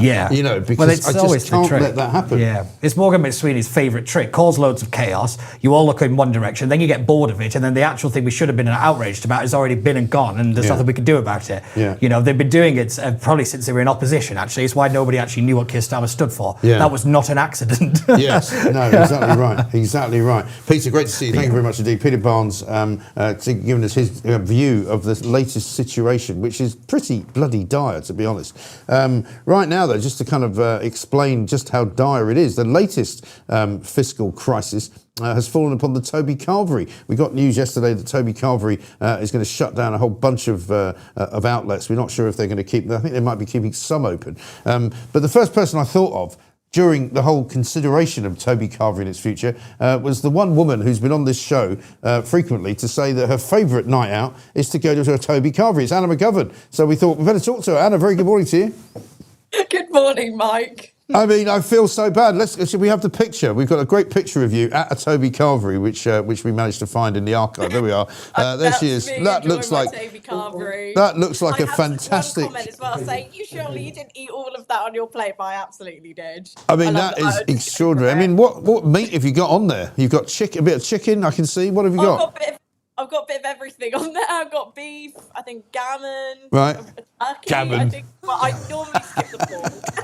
Skip the pork. It's a fantastic picture, but it is awful, isn't it? I mean, this is the latest ridiculous kind of I don't know, cluelessness, I guess, economically of this government. That we've seen so many big chains go. I think the Real Greek is another one that's going. They're shutting down all of their outlets. We've seen Claire's Accessories going from the high street. You know, where does it end? What on earth are they doing? Exactly. And I think the hospitality sector has been absolutely hammered by the Labour government, especially with the last two budgets as well. And many of them are struggling to survive. Many of them are struggling to stay open. I think as well, there's something to be said about the change of culture as well, especially following from COVID lockdowns. I think it changed everything in society, and we've become so much more dependent as well on apps like Deliveroo, Just Eat. I saw a really interesting story actually a few days ago where Just Eat ran a campaign that you could have a makeup artist delivered to your door. So that was, really? I believe that was a partnership with Superdrug. So you could actually go on Just Eat and order a makeup artist to come to your door and do your makeup for you. So we're depending That's on these mad, isn't it? apps. What, do they just come on the back of a scooter or something? Yeah, well, that was what the pictures were showing. So it was like this makeup artist on the back of a scooter rocking up to your door. If you need your makeup done, you could just go on Just Eat and order one to your door as part of this campaign. And That is insane. And I think that just shows as well the change of our culture. So we depend on these apps for not only food deliveries, but now you can get supermarket delivery straight to your door. Now you can apparently get makeup artists to your door as well. I mean, so we've become so much more dependent on these apps. Well, it's mind-boggling, isn't it? I mean, you can imagine all sorts of things that people might order to have brought to their door. Have him washed and bring him to my tent kind of scenario. What about Toby Carvery though? When was the last time you were there, and how much does a Toby Carvery sort of slap up Sunday lunch cost? Oh, I think it's been a while actually. I think the last time was a couple of months ago, but my birthday is coming up at the end of this month. I'll probably be back in the Toby Carvery then. So I think the way it works with Toby Carvery, I think during the week it's a bit cheaper. I don't know the exact cost, but it's I personally think it's quite reasonable. And then I think they mark it up during the weekend because more people. So, I mean, I think it will be about a tenner or something like that. Then it's an all-you-can-eat buffet type thing, isn't it? Where you go and you can have that plate that you've got there. And once you've polished all that off, you can go back for some more meat and load it in and just get stuck right into the second plate, right? You cannot get more meat, so you can only go up once for the meat, but you can have as much veg as you want. Sometimes I'll go up and say, can I have an extra Yorkshire pudding? That's a bit mean. What? So there's a meat restriction? Well, you can go up one time. You can get your king size plate though. I think it's king size, and a king size plate. So then they give you a bit more meat if you get a king size plate. I do find that I get a bit stiffed because I'm I think small woman. So they think, you don't need to eat that much. What if you bring your own plate in? Can you get a sort of, if you come in with a giant plate, the size of this table, and go, I've just got my own plate here. It would be brilliant. And what about the business of drinking as well? Do they have an all you can drink scenario or not? Oh, with the Toby Carvery, so I think you get refillable drink. So you pay for like whatever soft drinks that you want. Personally, I'm not really a big fan of soft drinks, so I don't go for that. But if you like it, then you pay a price. I think it's like a few quid, and then you can have as much as you want. I think when Lucy Connolly was in doing Plonk of the Week the other week, I think she said that she was out with some friends at a Toby Carvery and had this really nice bottle of champagne that was actually quite cheap because they don't sell very many of them. And it was a decent bottle of champagne for about 25 quid. So, Alan says, I've got your big, King Henry V says, I've got your big plate, Alan. Oh, yeah, that's the Alan Partridge thing, isn't it? He turned up with his own plate. Now, a couple of people have noticed that you've got no door handle behind you, by the way. They're asking what happened to it and are you going to be able to get out? Because if there's no door handle, you can't open the door. Help, no. The handle fell off recently and I was trying to open it. It just fell off, that's why I don't have a door. All right. Well, as long as you don't get started, I managed to lock myself out of my own car yesterday, which I was just parked outside. It was a nightmare. But anyway, so I mean, is there a Toby Carvery near you at this point? Can you go and maybe you could go and film a little video of yourself going to a Toby Carvery before they shut it down?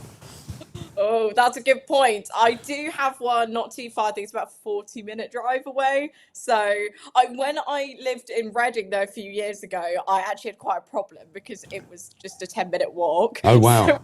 So I was going there way too much with my friends. I think a couple of times by myself, to be honest, because it was just down the road and I was obsessed with it. Well, meat addiction is a thing. It's a bit further away now. Yeah, you could get help for that meat addict business. Also, Pooch has got a message for you. Apparently, he's got your camera because last Wednesday, which I'm very grateful for you coming to our wonderful Shepherd's Empire, which you played a great part in. And apparently, you left your camera there, and Pooch says he's got your camera. Oh, well, thank you. I think I did see that today, that he's got my camera. So Okay. I've got to come back in and get my camera He's back. just going through the pictures now, but I mean, sorry, no, he's not. Obviously, he's not doing that. That would be wrong. But yeah, get in touch with him and he'll get it back to you somehow. But good to see you, and thank you very much. Last Wednesday was brilliant. We'll be doing some more of that coming up soon. We'll see you presumably in here for Plonk of the Week soon as well. Definitely, I will be back. All right, brilliant. Anna, thank you very much indeed. Anna McGovern there, meat addict and Toby Carvery fiend. What can you say? We'll do more on that because it's a great story. Because actually what it tells you is how useless this Rachel Reeves run treasury is, because right, left and centre, we've got businesses which have been going in this country for decades, literally going down the pan. Why? Because she put up the minimum wage and she put up national insurance, and it's become almost impossible to run a hospitality business and make any money. Got some prices. And that's the problem. Here we go. Andy's got some prices. Toby weekdays $11.99, Saturdays $13.99, Sunday $16.99. Excuse me. I mean, it's still quite reasonable, isn't it? If you all the meat you can eat, basically, so for 17 quid, not bad at all. It's good, isn't it? It is, if you like that sort of thing, yeah. Excuse me, I don't know why I'm starting coughing. It's all thought of all that meat. Anyway, listen, let's get some news with Edward Hughes, and we'll be back coming up with Nigel Evans. Good morning. I'm Edward Hughes. Tone-deaf Keir Starmer is fighting for his political survival today amid a major Labour rebellion. 4 ministers have resigned, and over 80 Labour MPs are demanding he quit or set a resignation timetable, following Labour's heavy losses in last week's local elections.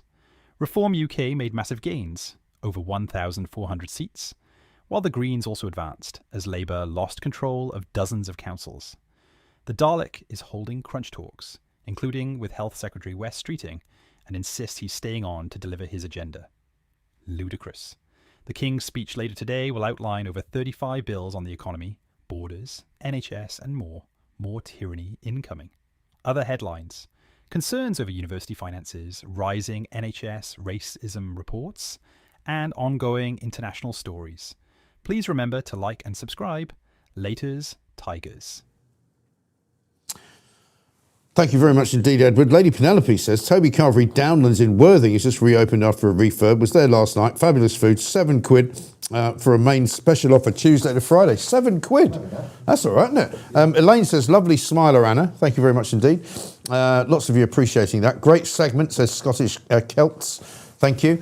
Bless her, lovely young woman, says Wendy. She is. Anna's great. And Starmer likes all the meat you can eat, says Tony. Apparently so. But he won't be eating it at Toby Carvery anymore because Rachel Thieves has shut it down, for heaven's sake.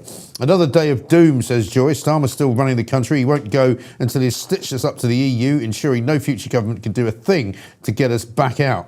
I know. That is the terrible trouble with all of that. Don't forget, Toby have an OAPs club, so prices are cheaper, plus good offers for us wrinklies. Do you know, I haven't been to a Toby Carvery feed a long time. That's from Graham. Maybe we should do one. Maybe we should go and do a little live sort of a little live segment. Yeah. There are probably not that many of them in London, though, right? Yeah, we can find There might be one near your gaff down in the Shires, and there might be one. I don't think there's one in Sussex any that I've seen. Anyway, I'm not sure. one more. One more, okay. Jesus saves, conveys the message that a human being can be delivered from sin through Jesus Christ, can be reconciled with God, and can receive eternal life. All right, so Zevon. Crikey. I wonder if you can get Jesus on a Deliveroo. Wonder if we can get him down the line. Well, you get him down the line. Or, you know how Anna was saying you can now get a makeup artist delivered to your house? Yeah. I mean, all I can think of, I know that they were saying, they've said this. Bishop on a bike. Bishop on a bike, you get all manner of services delivered, I would have thought. Somebody said a few years ago that it's actually easier to get a gram of cocaine delivered to your house now than it is to get pizza. You know, that's how bad it is. But we've got lots to do, plenty of other things to get on with. Should we play a couple more clips before we talk to Nigel Evans? And maybe I could do a meltdown, if you like, as well. Let's have a look at Donald Trump. He was asked yesterday about Keir Starmer and what Starmer should do about staying or going. From Sky News, what's your advice to Keir Starmer, sir? He seems to be on the brink. Well, my advice to him has always been, open up your oil in the North Sea. You got one of the great oil finds anywhere in the world, and you're not using it. They're not allowed to use it. And it's one of the best in the world, among the best oils in the world. Open up your oil in the North Sea and get tough on immigration. Did he stay or go? Europe is being very, very hurt by immigration all over Europe. Did he stay or go? That's up to him.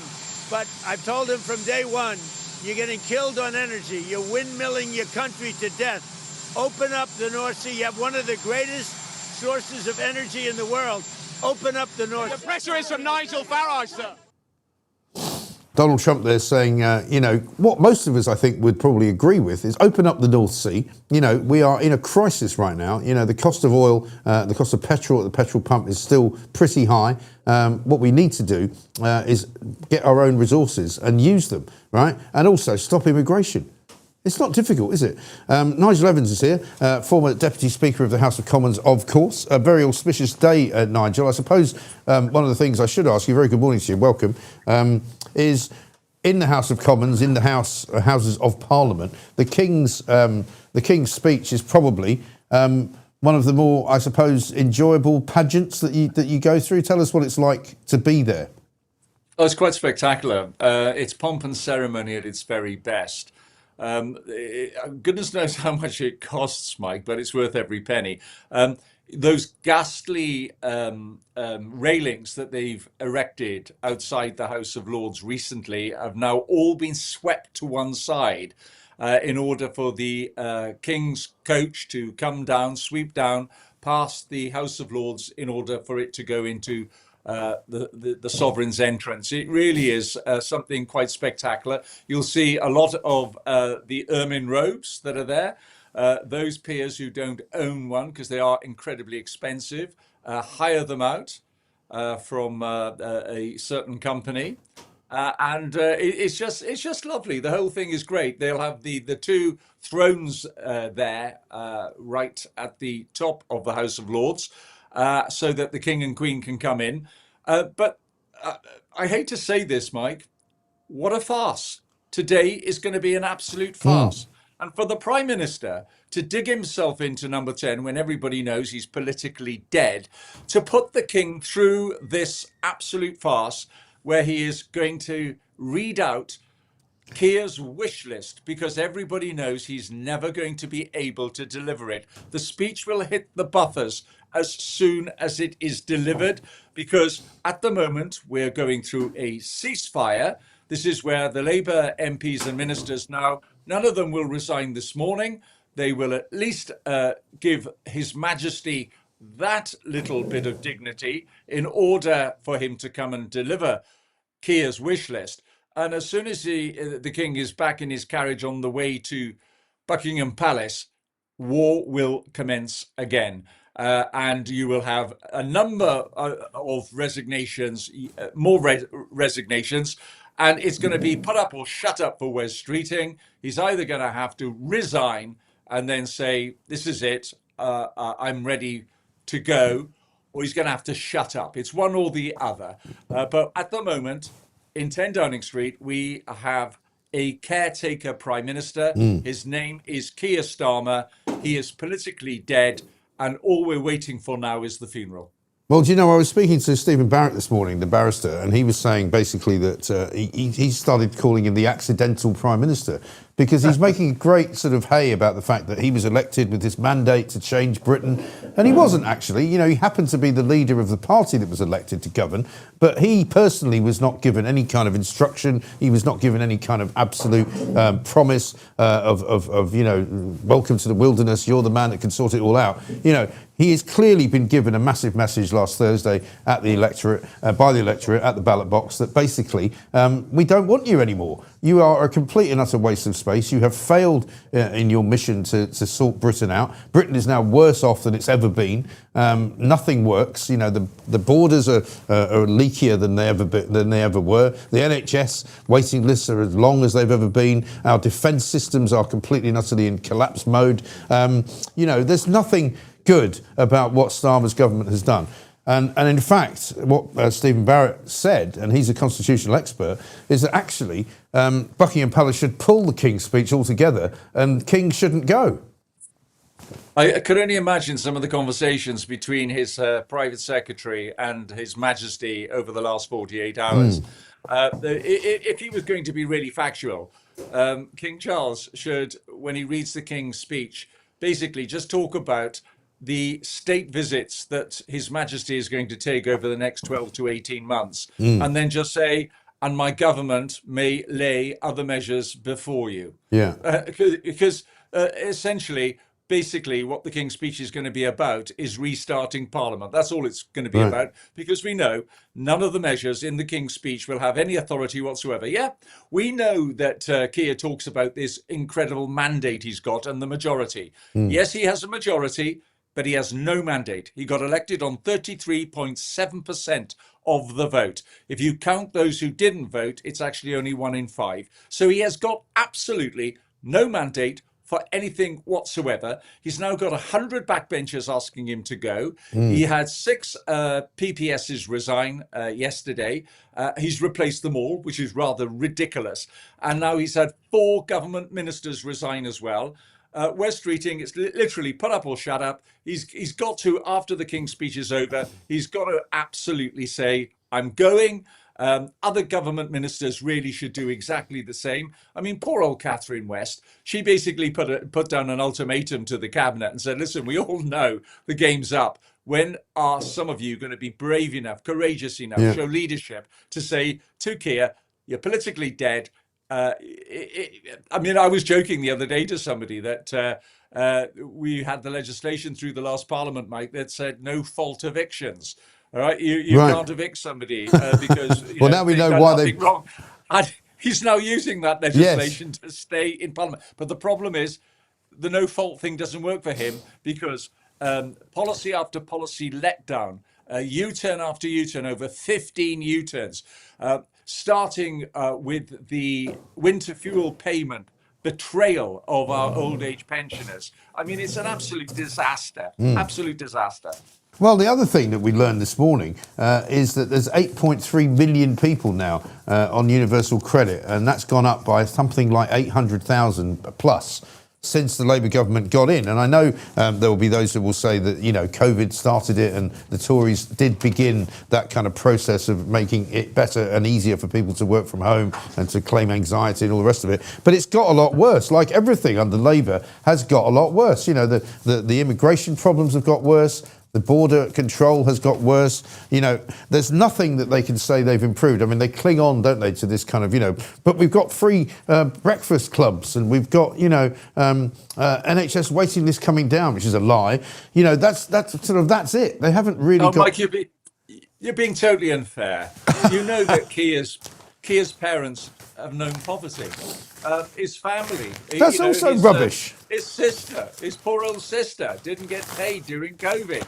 I mean, it's an absolute. His poor old brother hasn't had the lifetime opportunities. But fortunately for Keir, he's been able, because he knows poverty and he's working class, that even though he was earning 6 figures, which is 5 times more than most people are earning, that he could pick up the phone to his friend Lord Ali in the House of Lords and get thousands of pounds worth of clothes and designer glasses, which of course all of us could do. All we need to know is Lord Ali's number. I mean, this man is so out of touch. and digging himself deeper into number 10 is doing nobody any favours. I mean, it literally is appalling. No. What he is doing. And as I say, the cabinet now need to stand up to him. We all know the game's over. In 32 years in the House of Commons, I've never seen anything so shambolic as this. No, I know. But the trouble is, though, Nigel, and I've spoken to plenty of people about this. Peter Barnes this morning, a former government advisor, said they're hiding behind, once again, the process. They're saying, well, the thing is, there's not really a leadership contest unless there's a leadership contender, and all of those 81 MPs need to get behind one individual in order for that to work. And he can sit there for as long as he likes if people like Wes Streeting and others are too timid to have a go. So that's my fear, is that he does what he always does, which is to try and bore everybody into submission, where you get to the point where, you know, even I last night was watching the machinations outside of Downing Street and thinking, I'm getting a bit bored with this, you know. But you have to fight the boredom, because you don't want him to win on the basis that you just lose interest. Well, I was talking to Lord Graham Brady yesterday, and I said the Labour Party need you, Graham, because, of course, when he was chairman of the 1922, he knew how to get rid of a prime minister. Yeah. And he joked with me, and he said, Nigel, we want him to stay. This is the best news for the Conservative Party ever. But for the good of the country, and Graham was joking, for the good of the country, he really does now need to go. This farce of a King's speech, where His Majesty is going to literally read out the wish list when we know none of it, is going to hit the buffers as soon as the King has said it. And I think it's for Wes, he's got this one opportunity, quite frankly. I mean, you had the King of the North, Andy Burnham, coming down into London yesterday. I mean, he's in search of a seat. The problem for Andy is post the local elections, I'm not too sure that there is such a thing as a safe Labour seat anymore. Well, there isn't. I mean, that is his real problem. That is, and he calls himself King of the North. I mean, he's not even the King of North Manchester, you know, because all of the seats around him in the councils were given over to Reform. You know, Angela Rayner's home town of Tameside Council lost to Reform. Wigan lost to Reform. You know, there's nothing up there for him to even claim that he's done well at. And Andy Burnham also, by the way, I remember when Andy Burnham was an MP. He wasn't particularly brilliant. He wasn't particularly good. He didn't stand out. I mean, if you said to me, you know, can you give me one thing that Andy Burnham did that is a standout kind of policy that he invented, or, you know, an incredible kind of, you know, revelation that you could say about him? There isn't anything. Is there? I mean, Manchester as a city is worse off since he became the mayor. You know, there's more poverty there, there's more street crime, there's all sorts of problems in social housing. You know, he hasn't done much for Manchester, so this kind of myth that he's the man of the moment, to me, is just absolute and utter cobblers. Yeah, well, if you look at the map of Greater Manchester post the local elections last Thursday, a lot of it is turquoise now.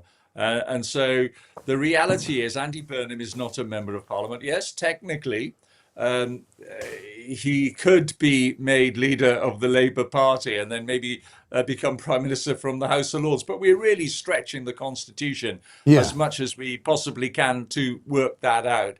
The reality is he's not in the House of Commons. So who's it going to be? And those who don't want Andy Burnham want to have want Starmer to go straight away. Those who want him want a orderly departure sometime in September.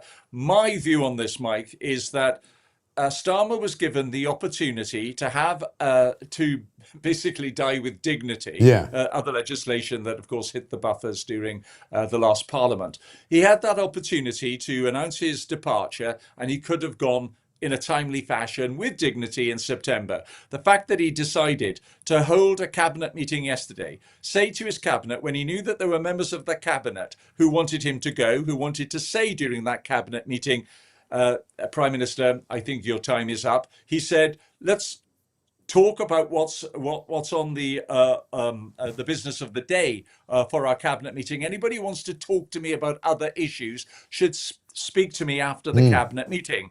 As soon as the meeting was over, he scarpered. Nobody was able to talk to him. I understand Wes Streeting is now going to talk to him this morning before the King's speech. And quite frankly, if Wes Streeting doesn't say to him, the game's up, Prime Minister, please go, go now, then I really don't know what this conversation is all about. It's a little bit like Catherine West.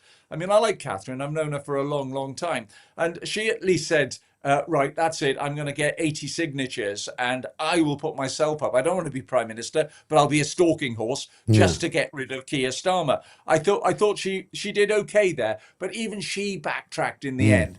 And said, well, I want to see what the Prime Minister is going to say at this reset speech that he did, which was an absolute disaster. Because after the speech was over, we got people calling for him to resign one after the other. So we've got the prospect now of about 100 Labour backbenchers who said he should go.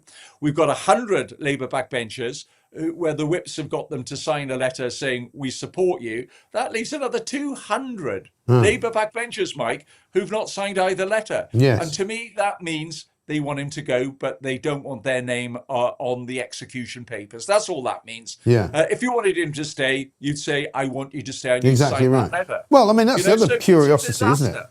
But that's the other curiosity. The letter, the supposed letter that has 100 Labour MPs supporting Keir Starmer, one, doesn't name them. Two, has resulted in quite a few Labour MPs who have seen their names on a list and said, actually, I didn't give my name to that list. I don't support him, and I don't know why my name's there. So it's more kind of smoke and mirrors. It's like getting into a room with a lawyer when you're in the middle of getting divorced, and you don't leave until, he's bored you into submission and managed to get you to agree to a whole bunch of stuff you didn't really want to agree to, but you just agreed to it just to get the hell out of the room. And that's the problem, because he's a lawyer and that's what he does. He's one of those, but he's not a very good lawyer. So he just wears you down, doesn't he? Yep. Rupa Huck has said that her name was on that letter of support, and she said, I didn't sign any letter. Right. And knowing Rupa, I suspect she's very angry that her name has appeared there. So that's one name off for a start. No, this is undignified. It's appalling. Embarrassing for Britain, isn't it? Chaos. It's absolute chaos. And to force His Majesty to come to the Palace of Westminster to read out Keir's wish list today, I think is appalling. The reality is, Keir Starmer is the caretaker Prime Minister of the United Kingdom. He is politically dead. We are just waiting for the funeral. That's all. We're getting one ceremony, which is this wonderful pomp and circumstance of His Majesty coming in all the glory to read out the King's speech today, instead of which, as soon as it's over, we will at some stage be looking at the political funeral of Keir Starmer. We already know he's dead. Why are the cabinet waiting for rigor mortis to set in? They just need to get on with the ceremony of replacing him as quickly as possible. This is not great for the British economy, Mike. I mean, my goodness me, the gilts have gone through the roof, way higher now. We're now borrowing at way higher rates than was ever the case during Liz Truss, when the Labour Party said she wrecked the economy. Well, this is exactly what they are doing now. I don't think there's anything that Keir Starmer can do. He's had his, fourth reset now? We can't have a fifth reset from the bunker at Downing Street. We just simply can't go through that. The farce has got to stop. He's got to resign, and we've got to get on with the process of replacing him as quickly as possible. He is the caretaker Prime Minister of Britain. Yeah, he really is. And I mean, it shows you, and does it not, and illustrates how useless they are at running the country, because they can't even run their own party. They can't even run their own, deadbeat Prime Minister out of office. And that, unfortunately, will be their epitaph. I think all of them. Nigel, great to see you. Thank you very much indeed. We shall see whether we can get ourselves through another few more days of this dirge of an administration, which does really need to be swept away. I'm not quite sure how we do it, but I think the most important thing is that we don't allow ourselves to be distracted. We don't allow ourselves to be put off just because of the kind of the dead hand, the moribund nature of Keir Starmer's mentality, where he thinks that if he just goes on and on and on, we'll eventually just go, all right, just stay where you are then. You just carry on. Don't worry about us. We'll just keep paying you some extra tax, because, we obviously need to fund some more illegal migrants coming into the country. Brilliant. Right. Shall we do some news with Edward Hughes? What do you think? Good morning. I'm Edward Hughes. Tone-deaf Keir Starmer is fighting for his political survival today amid a major Labour rebellion. 4 ministers have resigned and over 80 Labour MPs are demanding he quit or set a resignation timetable, following Labour's heavy losses in last week's local elections. Reform UK made massive gains, over 1,400 seats, while the Greens also advanced, as Labour lost control of dozens of councils. The Dalek is holding crunch talks, including with Health Secretary Wes Streeting, and insists he's staying on to deliver his agenda. Ludicrous. The King's speech later today will outline over 35 bills on the economy, borders, NHS and more. More tyranny incoming. Other headlines. Concerns over university finances, rising NHS racism reports, and ongoing international stories. Please remember to like and subscribe. Laters, Tigers. Let's have a poll update, shall we? We've got a poll today saying what Keir Starmer's next job should be. Toolmaker, page 26%. Fire Bummer, which is almost bound to be the winner, 42%. Doctor Who Extra, as a Dalek, obviously, 18%. Voice Coach, 14%. The strategy is that the process has not yet been filled. You know, this is a guy who will literally bore you into some... I don't know how he ever managed to get married. How do you ever manage to chat old Vic up? You know, eh? Can you imagine? I mean, can't imagine a night out with Keir Starmer, can you? I think I'll have the beef. What? Just get lost. Let's talk now, though, to Joseph Robertson, who is a political strategist, director of CPAC UK, because I will be attending CPAC in July of this year down at near the O2 in South East London. And we're delighted to be part of that whole situation which is going on. Joseph, very good morning to you. Morning, Mike. How's it going? Yeah, good. Very good to see you. What's your take on the way that things are playing out right now? Because you're a political strategist. I mean, I'm wondering whether there is such a thing inside of Downing Street right now, because he obviously lost quite a few of his political strategists. His strategy appears to be to bore us all into submission in the hopes that we'll all forget that he's there and he'll just carry on.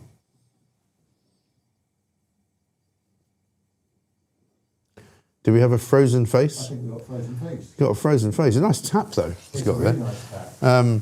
Well, we'll try and get him back. Do you want to try to do the meltdown? Because it's time to do the meltdown, I think.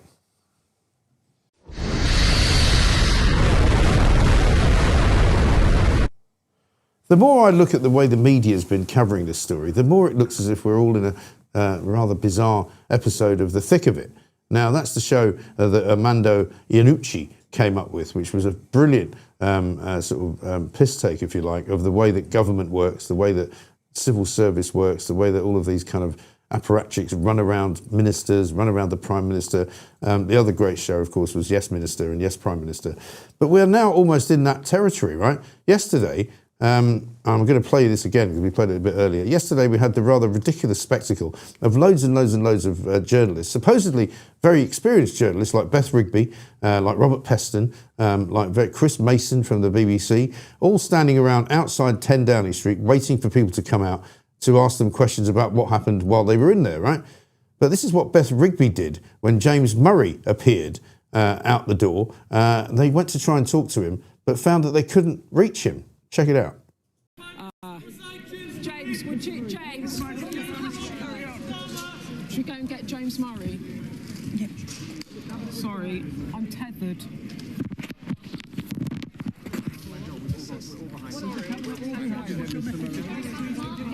Challenge the Prime Minister. No, there was nothing like that at the Cabinet. We were busy getting on with the job. What's your message? We've got an issue here because I'm tethered. I know. We tried. Don't shackle Beth Rigby. That's Don't what we're shackle saying. me. You tethered Well, listen, me. we're going to take it. We're going to get a also mic over coffee there. all over the floor. That's again. all right. I've done that. Don't twice. worry. I mean, it's been quite unpredictable and messy this morning. But hey, Beth, that is politics. Look, we'll catch up. We'll catch up on that in a few moments. It's been quite unpredictable and messy this morning, but that's politics. Well, it might be politics inside Downing Street, but it shouldn't be politics outside Downing Street. They do that every day, right? As we do. We come in here every day, we do a show. You know what to expect. If you're Beth Rigby, surely to God, all you've got to do is stick a microphone in front of somebody and make sure that you've got enough flex to get there. You know, there are such things as wireless microphones. You can maybe even invent some of those. But the whole business of coverage of this has now got to me in such a way that I'm fed up with all of it, right? Front page of The Sun, crisis. What crisis? PM's thumbs up as 4 ministers quit. And you go inside The Sun, and I've been saying this for days now, looking desperately for an opinion from them, right? They've got a page called more or less known as the op-ed page. The Sun says, page 10, yesterday official figures showed how the number of people on universal credit now stands at a staggering 8.3 million, up by 830,000 in a single year, right? So they don't mention Keir Starmer really until halfway through that. They don't really say whether they think Keir Starmer should leave or go. I spoke to Kelvin McKenzie about this the last time he was in. And I said, when was it that the Sun newspaper ceased to have an opinion? They don't have one. What is certain, they say, is that while Labour rips itself apart, it's the rest of us left to pick up the bill for a country sinking ever deeper into the welfare mire. Yeah, but where's your opinion? What do you think should happen? Should he go? Should he stay? Should we get behind him? The Daily Mail, paralysed by Labour's chaos, is what the front page says. Inside story of the night Sir Keir decided they'd have to drag him out of number 10. The front page of the Times, STARMER-Streeting set for number 10 Showdown. There's meant to be a meeting this morning between Keir Starmer and Wes Streeting, the Secretary of State for Health. But nothing's happening. And the pathetic press in this country are doing nothing to move it all along. They're literally standing by like people watching an accident without taking part in it. You know, the press in this country has always been a very important part of the democracy. It's always been a very important part of the future and the planning and the mapping out of what happens, whether it's fiscal policy, whether it's policy on taxes, whether it's foreign policy, whether it is advice that's given to people in government about what the actual real people think. We know that on Thursday of last week, the people of this country voted against the Labour government. They voted in favour of almost anybody but Keir Starmer running the country, and yet he's still there. We allowed him to wait until Monday before he addressed it. He made a speech on Monday which was pathetic. Beth Rigby, after his speech, came up on camera and said, I thought that was a very impassioned speech. I thought he did very well.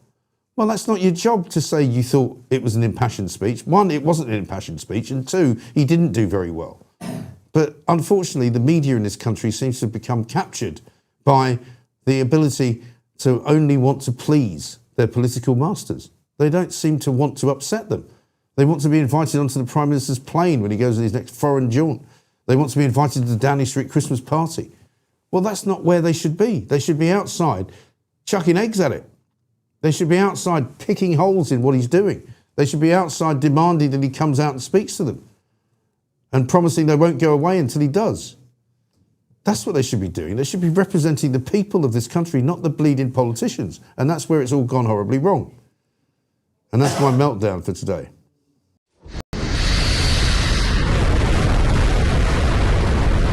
I think we've got Joseph Robertson back. Joseph, are you there? Yes, thanks to the wonders of modern technology, I was looking a little bit like Sky News, but anyway. You've moved from the kitchen into the living room by the looks of things. So, so I was asking what you make of it all so far. I mean, as a strategist, I don't know. The strategy in Downing Street seems to be bore everybody into submission and don't do anything for days on end, and hopefully they'll all go away. Well, pretty much since Morgan McSweeney left and since Ollie Robbins had a meltdown, there's been no one left from the what we call the Tony Blair crowd to steer the ship. And of course, that means that he is quite literally without a political strategist right now, one would imagine, in number 10, unless they found a astute replacement, which it certainly doesn't look like. But of course, the great thing is that he doesn't need to worry too much, because unless he actually gets 81 MPs backing the same candidate, which none of them can seem to do, then he doesn't have to do anything except hide. Yeah, but how long can that strategy work? I mean, presumably, eventually, he'll have to be flushed out in some way, won't he? Well, I don't think it'll be his party that flushes him out. I think it'll be the markets, because if they hate one thing, it's a lack of communication. Yeah. And the longer he hides there, not talking to the city, not talking to the unions, of course, we know Andy Burnham came down on a train. I believe that was to talk to the unions. So there are other people taking the chance while he's in the bunker, as it were. And quickly people are going to lose patience. And when we start to see the pound really spiral, I think that could be the beginning of the end. That will be the end, and I've always said that the sort of the commercial aspects of things will be what finishes him off. And if the ridiculous size now of the yields on gilts is so much bigger than it was when Liz Truss was in charge. Why is nobody saying anything about it? You know, why is the Bank of England happy? Why are the Financial Times not talking about it? Why are the BBC not talking about it? They're just letting him away with it, aren't they? Total institutional capture. I mean, can you imagine under any former Tory Prime Minister that, we had got to this point. I mean, Partygate, of course, was coverage for months and months and months. Liz had to face every single kind of insult that was hurled at her simply because the pensions market did something that she wasn't told about. And yet here we are with a man who has had anemic growth after promising growth on day one. And there hasn't been a single, I can't remember at least, and certainly not in the Financial Times or any of the economic papers, a single piece covering how bad our economy is right now. And it's far worse than the 4.2 trillion on paper. Some people will put that at double right now. So where the scrutiny is, I don't know. I think the only way to really see this is when it plays out in the markets. Of course, lenders are going to stop lending. Defence is going to stop funding itself, and we're going to have a massive crash unless he decides to get real about the economy. Yeah, and I think that's what will eventually finish him off. But thank you very much indeed for talking to us there from CPAC, which is coming up in July here in London. I'm going to be one of the speakers at it, so I'm looking forward very much to that. That was Joseph Robertson from CPAC UK. I'm delighted to say now, though, we've got Esther McVeigh with us. Esther, how nice to see you. Welcome back. Well, thank you very much indeed. Good to be here. I'm sorry to say, I was hoping by the time you got here this morning that we wouldn't have Keir Starmer as the Prime Minister anymore, but he's sitting there. He's like a limpet, isn't he? He's just sort of clinging on. He refuses to go anywhere. I agree with Joseph Robertson there. He's got nowhere to go, hasn't he? Well, he hasn't got anywhere to go. But the only thing that can sort of dislodge him, it seems to me, will be a complete collapse of the markets, a complete collapse of the economy. The only thing that he's managed to make grow is the number of people on universal credit. 8.3 million people now on universal credit. I mean, how is he managing to do it? How is he managing to sit there? He's like, I said, he's like a recalcitrant child. You go to the pub on a Sunday and your 5-year-old decides he doesn't want to get back in the car and he just sits there and refuses to move. And in the end, you have to take him and the chair and put it in the car and go home. Yeah. But what's that noise? Oh, there'll be Keir Starmer's nails down the back. I mean, really? He's not going out.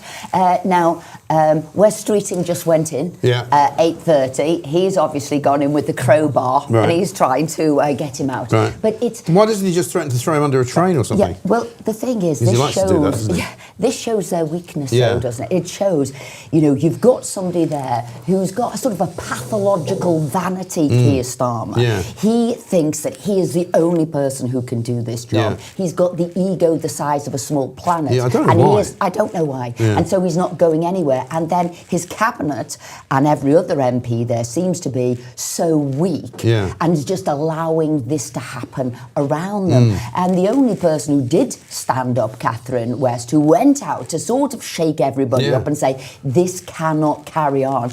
God bless her. They all then buckled and walked away and were weak after that. So they're all really got to blame. And I'm looking at Wes Streeting and what he's going to do, and he nearly did it before and he's nearly done it again.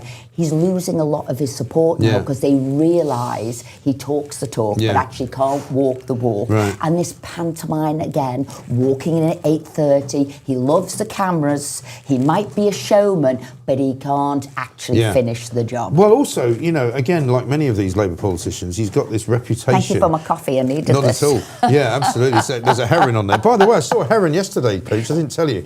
I sent the picture in. We maybe look at it later. The one that looked like an eagle? You said it looked like it's not an eagle, by the way. It's definitely a heron. But it's the first time I've seen one since last November. I remember. You remember the story, I remember the story. But, the thing is, all of these Labour politicians, they've sort of invented these reputations for themselves. Like Keir Starmer, actually a really nice man. I don't think he is. Wes Streeting, very clever. What's he done for the NHS? Nothing. All he's done is told a load of lies about how they've supposedly reduced the number of people waiting just simply by knocking their names off the list. It's still really hard to get a GP's appointment. It's still really difficult to get a dentist. You still can't guarantee that if you've got an appointment for an operation that it will be done, right? So the NHS is in more of a crisis, I think, now than it was when he took over.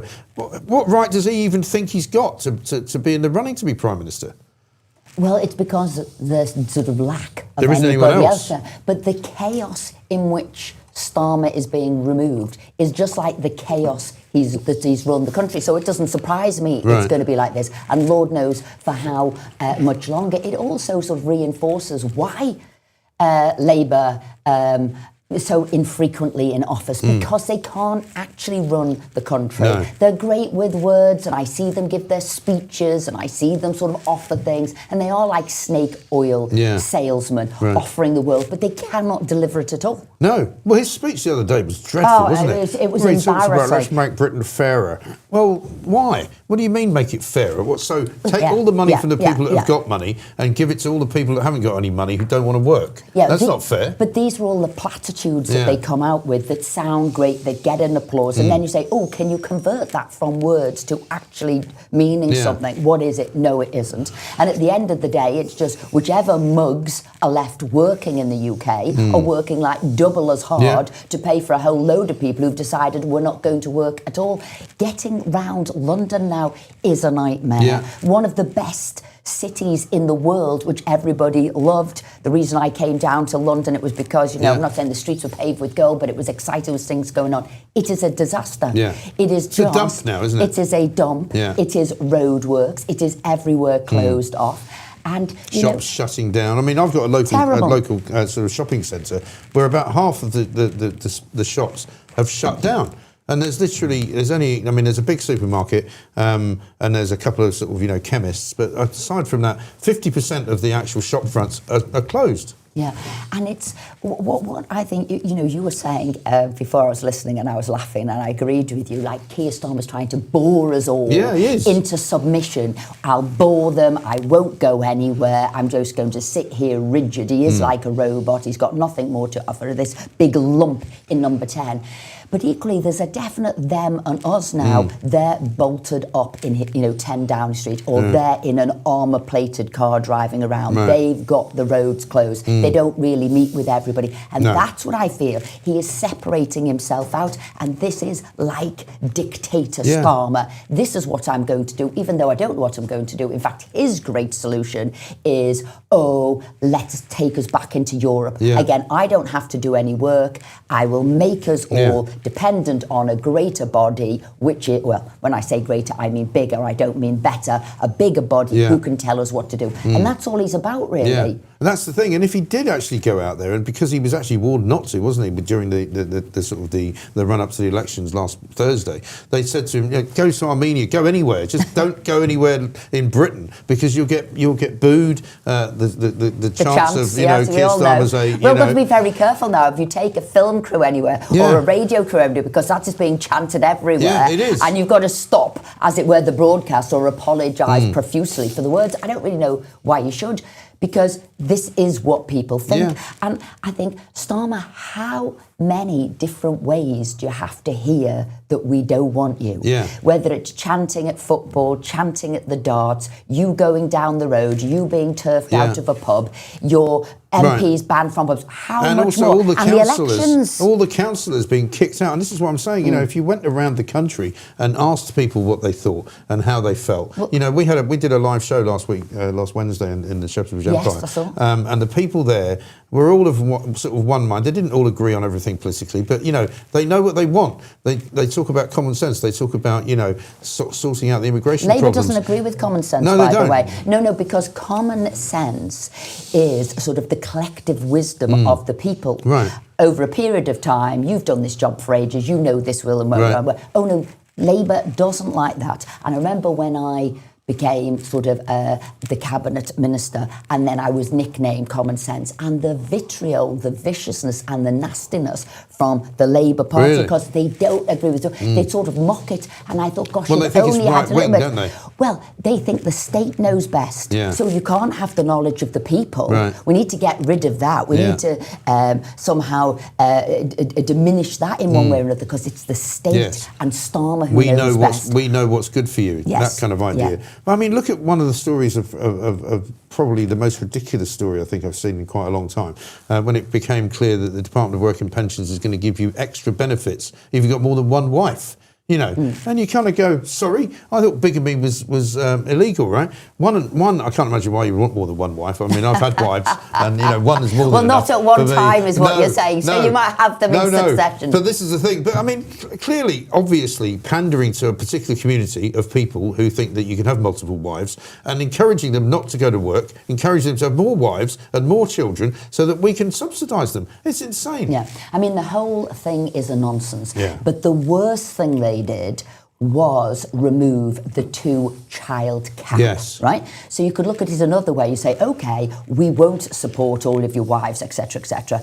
But what have you done as a man or as a family? You have got another woman pregnant. Yes. So she could be a single wife or she could be a married wife. But you are then putting it on the state. Yeah. So the wife will get benefits, whether she's married to you or not, polygamous or not, and your kids will. It's how many kids you're also having. And we should say, as a society, we don't agree with that. No. And we don't pay you for more than 2 kids. Right. Because actually, the average person who is working has a strange number, 1.45 kids or whatever it is. So why are those people going out to work allowed, as it were, or can afford less than you, who is on the state, who is living on that person's so that's what you've got to stop. And that is the point. Surely they've got to make an incentive for people to go back to work or to go to work in the first place, whereas at the moment, there is no incentive. So I don't necessarily blame the recipients of the benefits, because if you're getting, you know, 45, 50,000 they're pounds, laughing. they're going, why would I go to work? Yeah. I'm not skilled. The best money I could probably make is about 25 grand a year. Right now I'm getting 50, so double. But people are really struggling. And, you know, Labour's view is that just keep punishing the people who are making money and keep taxing them so that they can subsidise these people who don't want to work. And it's a recipe for disaster. And the longer those people are out of work and the more kids they have, Mike, they will never go back to work because they could never, as you say, afford to go back to work. And then the kids won't work. So this is, there has to be a directional change. But obviously, those are Labour voters. As they see them, well, if we keep you dependent, if we're paying for you, then you should vote for us. The laugh of it is now, those people can't stand Labour. So they're either drifting over to the Greens one side or Reform, who absolutely trounce them up and down the country. And that is why you will have seen some of those cabinet ministers, weak and pitiful as they were, some of them did walk in and say, oh, can you leave now, Starmer, or make an orderly sort of departure? Because all of those people, look at them, look at Yvette Cooper. Her whole area went from Labour to Reform. Look at what happened to Jess Phillips. Her area went from Labour to Reform. Look at what went on to the Alex Davis-Jones, sort of a junior minister in Wales. An absolute trashing of Labour. So they all see what's going on. Like I said, the people are saying it, the voters are saying it, his ministers weekly are saying it. In fact, they're much weaker than the public and the message the public sent to Starmer. That's it. But yet he says, well, we just haven't delivered the message properly. No, it's nothing to do with the bloody message, you complete moron. It's to do with the fact that you are a useless Prime Minister in a useless government in a useless party. That's it. Can I tell you, I had palpitations. My blood pressure went through the roof. You know when he said, no, what we've got to do is go faster and do more and faster. I'm thinking, no, listen, Starmer, we want you to stop, go into reverse gear, actually leave, clear off. But what we want you to do with your policies is stop and go into reverse. Well, I thought J.K. Rowling's comment was brilliant when he said, you know, I'm not going to walk away. And she went, you could run away. That would be actually acceptable to us, you know, because just get as far away from government as you possibly can. Because they've ruined everything. You know, I said this yesterday. I did a kind of a bit of a rant about, you know, let's count the good things that he's done, and then you go through it as if you were a Labour sort of apparatchik, and you go, what's he done? Tell me, because I can't see anything. So you know, on the economy, brilliant, absolutely, Chris. There's so much growth. You know, the companies are literally bursting at the seams to come into the economy. Hot-footed on a plane to any other country. They're flying in from all over the world because they want to start companies here because the tax regime is so welcoming and warm. They don't have to pay people more money. They don't have to pay more national insurance. They don't have to be taxed small. Oh, sorry, actually, that's probably No. Our defence is brilliant. He's spending more money on defence, right? We've got one ship called the HMS Dragon, which apparently he's now going to send into the Straits of Hormuz, which the Iranians will see as a hostile act, even though we're apparently not at war with them. So he's now taking us into war that he said he wasn't going to do. Actually, no, we haven't actually got the money that we're supposed to be spending. We can't buy any guns, apparently, until 2030. So forget that. The NHS, waiting list down. No, not actually true. They've just started, taking people's names off them. The list goes on and on and on. He thinks it is good enough for him to say something and it happens. Yeah. Well, actually, it doesn't. No. That isn't how it works, and they can't deliver. Do you know what I would love to see today? I would love to see Rachel Reeves come out and say, "You're finished." Right. I would love Rachel gone very Reeves quiet. to get a little Richard bit of III, bottle. as we like to call yeah, her. exactly right.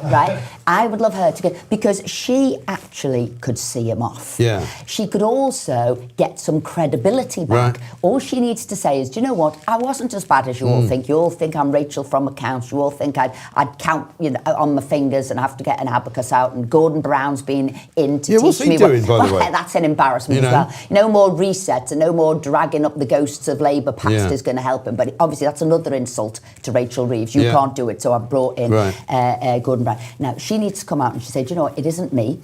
I tried my best for the country. But when you've got a ditherer and a U-turner like Starmer, what was I to do? So I'm going down here, I'm trying to be fiscally responsible," and he changed his mind. He's done all this. I no longer have faith in you.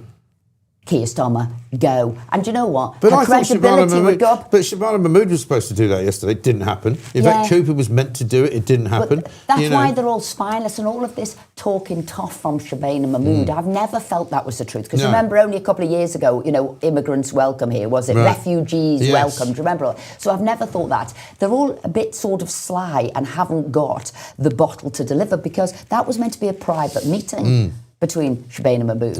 Remember when Keir Starmer brought a couple of them in? What do you think? And it was leaked to the papers. So that's what they're sort of doing, isn't it? Leaking it to papers. Everybody's got to do their dirty work rather than them. Yeah. Well, that's the trouble, because, he apparently, as I say, when people go, "Oh, he's really quite a nice man, you should feel a bit sorry for him," he's clearly not a very nice man, because he's willing to throw anybody under the bus that comes anywhere near sort of tainting him with something wrong. He blames everybody else for everything that he's done.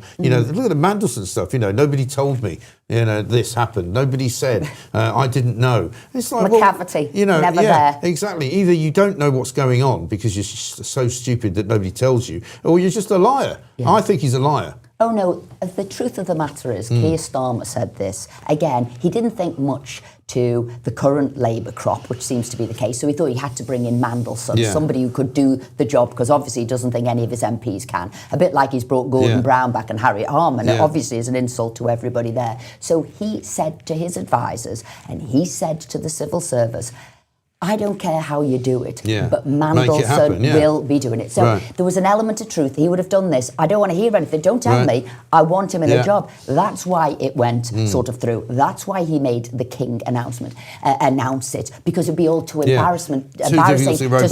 Which is sort of what he's doing with the King again. So he embarrassed the King by making the announcement about Mandelson, so they couldn't go backwards. And he feels, Starmer, if I just get the King to announce my wish list, it'll all be too difficult to go backwards. And that's why the King and the Palace are saying, gosh, don't use us as a political, because this is like constitutionally unacceptable. And I think, and this is what Labour should do, if they're too spineless individually to stand up and say Starmer gone, what they need to do is all en masse next Wednesday vote against the King's speech. Historically, that is viewed as a sort of a vote of no confidence. It probably won't be, but what it could do afterwards is trigger a vote of no confidence in either him as the Prime Minister or his government, probably him as Prime Minister, so that his MPs can say, OK, we'll keep a Labour government, but we'll get rid of him. But they're so spineless, you see what I mean? They could But we're work sort of paralysed by this whole process, though, aren't we? Because yes, he knows that, because that's what he's doing by continuing to just sit there. Say it again. How does he say process? We've got to follow the process. Yeah, the process. Everything's a process. Everything's a process for him. And, he just is the most annoying. I mean, you wouldn't tire of punching him, would you? I mean, he's so annoying. Imagine being married to him, or imagine, you know, just having to be Maybe socially... Victoria's imagining being married to him, because they never seem to be around. Well, she's never around. I mean, she's turned up for the polling day, didn't she? And she walked out holding his hand, which is also a bit... She looked very lovely, actually. She looked great. I thought, you know, with the sunglasses on, I thought she had a little bit of I'd rather she was in charge. I'd rather she was in charge than him. You know, but even she, but you know, again, you know, like I said, even she doesn't seem to want to be around that much, does she? Well, I mean, this is speculation. I'm not going to get you in trouble here, but you she's won't get me never in really trouble around because, you know, we're not regulated by anybody, fortunately. Okay, let's say what we want. So, you know, the belief is that she's not even living with him anymore. You know, nobody knows if that's actually true. Yeah. But certainly, you know. Yeah. Well, I don't see her around, and the reason I say this, so when Theresa May and Philip was a husband, he would always be there supporting it. It's such a difficult job, and there'd be the protector. Rishi And they were Sunak's close. wife was around quite a lot. David Cameron's wife, Samantha Cameron, was that support. They'd host events, you know, whether it was women in business or support the wife would do or the husband would do, other things. So they were there as that constant backup and support. Dennis Thatcher to Margaret Thatcher. So well, I'm not really speculating about her. What I'm saying is she's not really around. No, I mean, sort of there as support. He cuts a very lonely figure most of the time, you know, and he goes on these international jaunts. When he went to Armenia, and he sort of walks off the plane and he's on his own, and he never seems to have anybody around him. Yes, maybe that's why he can cope with people telling him to go. Maybe that's why he can cope with everybody not liking him, because he is this sort of Billy No-Mates. He is. Which Victoria's he's been all Secret. of his That's life. a good question. Yeah. Well, presumably that's what Lord Ali bought for her, you know, while he was down the shops. You know, get a couple of pairs of knickers and a few dresses and some glasses. Away you go. But you know, so today you're going to go down to Parliament. You're going to take part in this pageantry, which is apparently. I mean, I remember. Being marvelling when we used to be down on the old tent of shame down on College Green a couple of years ago when there was a Queen's speech, it would have been then, and they even do things like they take all the traffic lights out of the ground so that nobody can put anything down there. I mean, it's quite an incredible kind of security scenario that they do. Yeah, it must be quite a fun day, but I mean today it won't be fun, will it? No, I think you know. Everybody feels we're in some awful... It's a cross between a sort of a farce and a horror show. Yeah. And it's like Groundhog's Day. We're here every day. And it is hugely depressing. Yeah. The place is absolutely... oops, I think that's my phone there making a noise. Somebody, sorry about that's that. All right. Is that your alarm to say, get out now? I always have them at different times. Yeah, he's gone. Yeah. Wouldn't that be great? Wouldn't that be brilliant if he's just got a message through saying Keir Starmer's resigned? Yeah, well, don't be waiting for it. It won't. But so it's deeply depressing in the House. Like I said, it's like Groundhog's Day, and nothing is being done. Mike, nothing has been done. So if you think those ministers have resigned, who do you think's doing their work? Well, I said this yesterday. Right? David Lammy came out yesterday, out of Number 10, and said, you know, we're getting on with the job. The business of government continues. And I'm so frustrated by the journalistic sort of questions that get asked. Nobody said, well, what exactly have you been doing today, David? You know, exactly what did you busy yourself with for the entire day that you were inside Downing Street? So I know some of the civil servants. Obviously, I've been in cabinet and this, that, the other, and been a minister. They're not doing work now, and they haven't for some time, because they've been expecting reshuffles and they've been expecting him gone. Right. So that's one set of work that's not being done. Stops. So everything has pretty much stopped.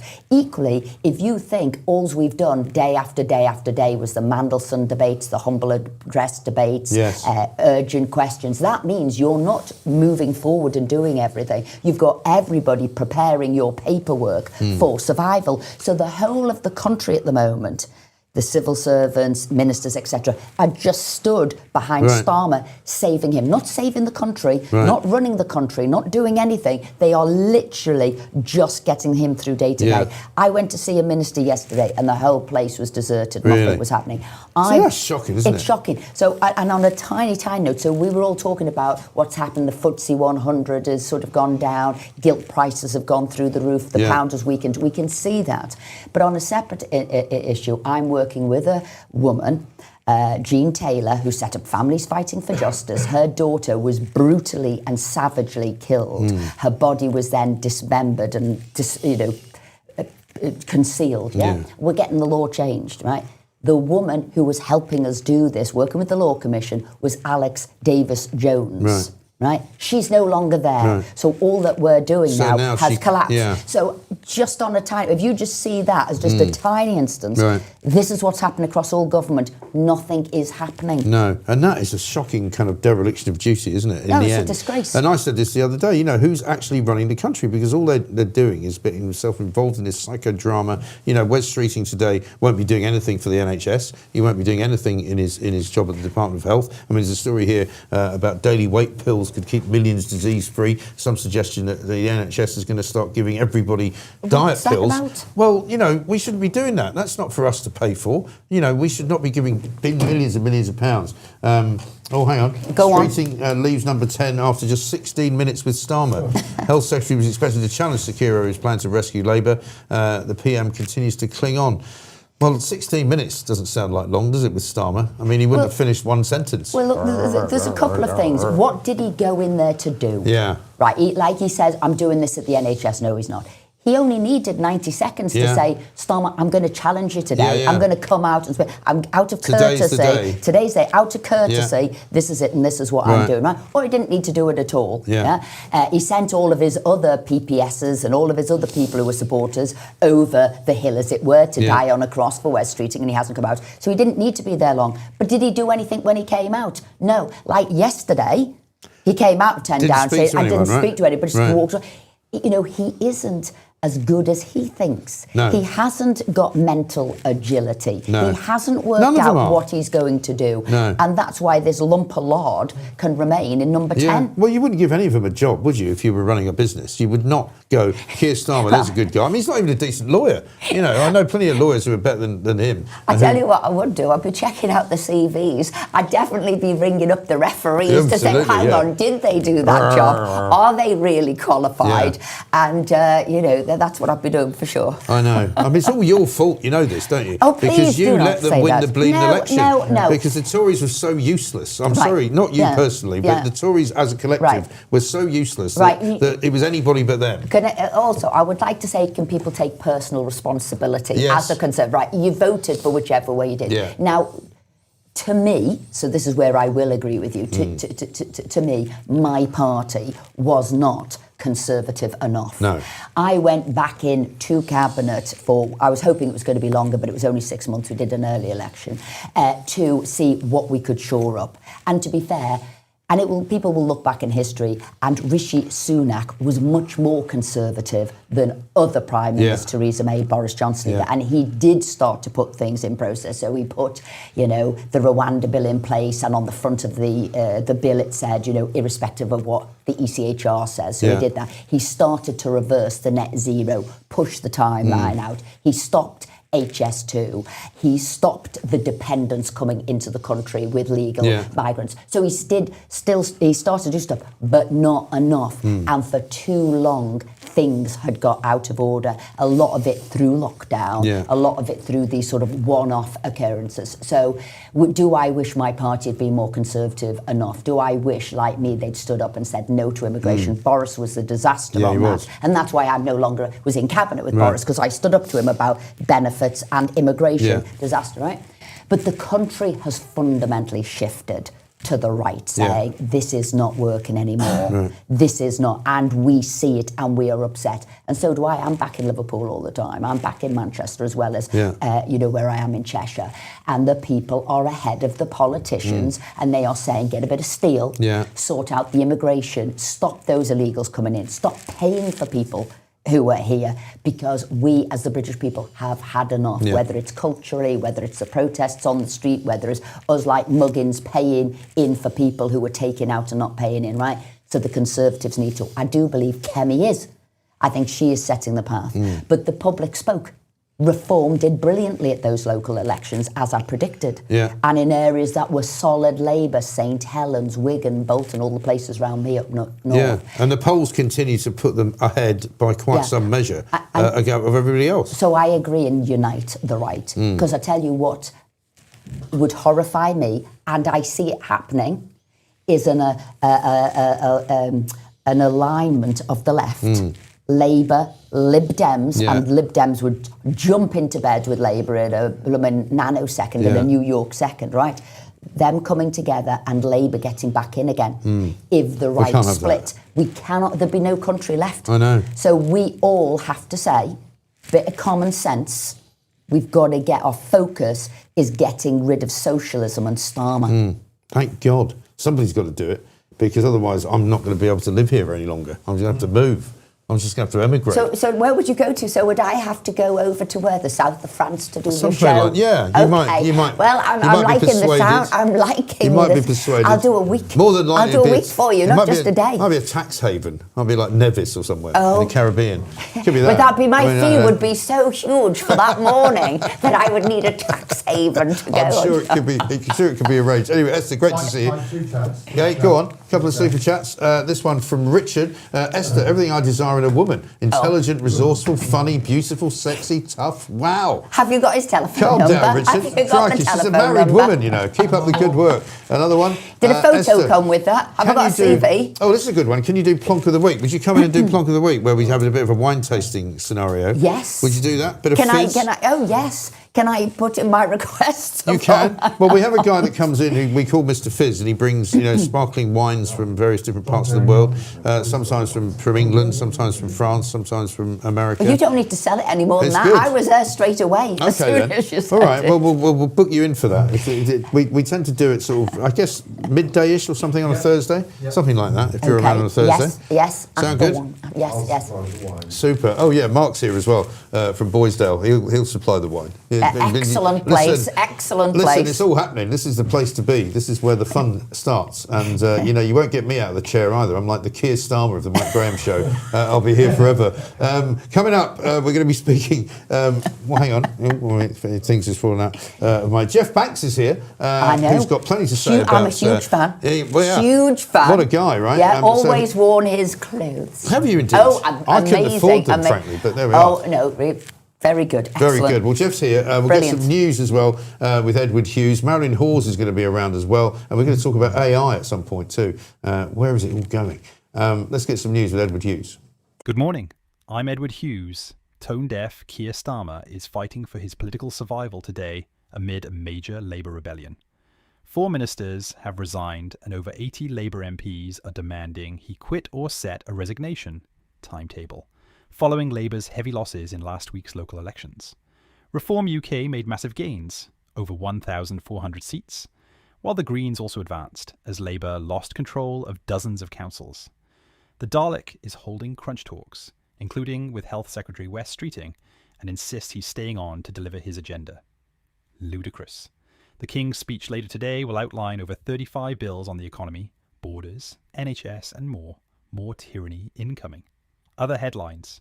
Concerns over university finances, rising NHS racism reports, and ongoing international stories. Please remember to like and subscribe. Laters, Tigers.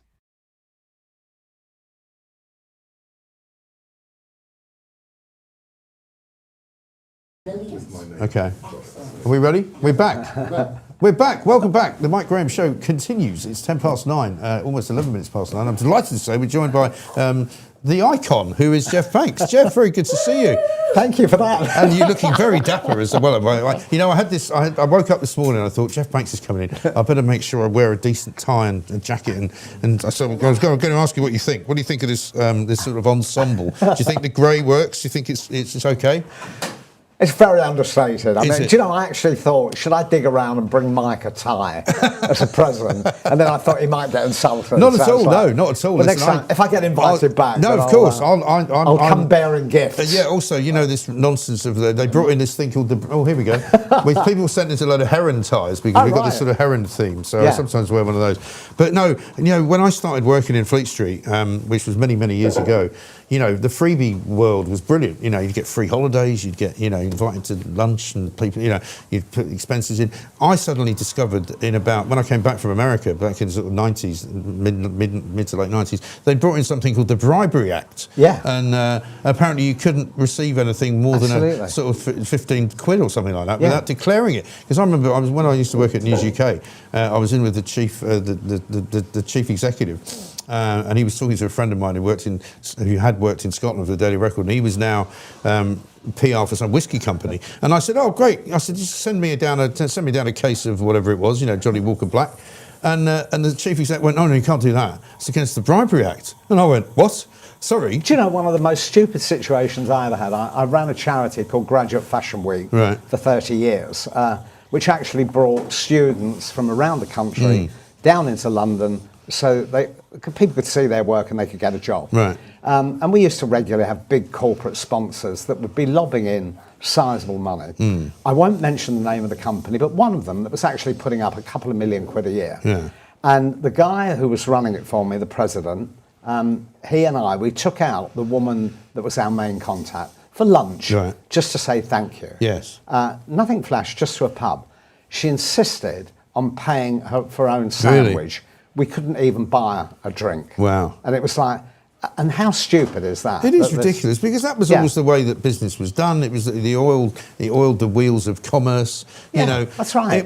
It didn't mean. I mean, there was a great story that I was told. There was a brilliant guy called George Gordon, who was the Daily Mail's man in New York. And you might have come across him at various points, but he was one of my sort of journalistic heroes. I went to New York in my 20s, met these guys, and I thought, these guys are amazing. And we used to know the woman who was the PR for Cunard and QE2.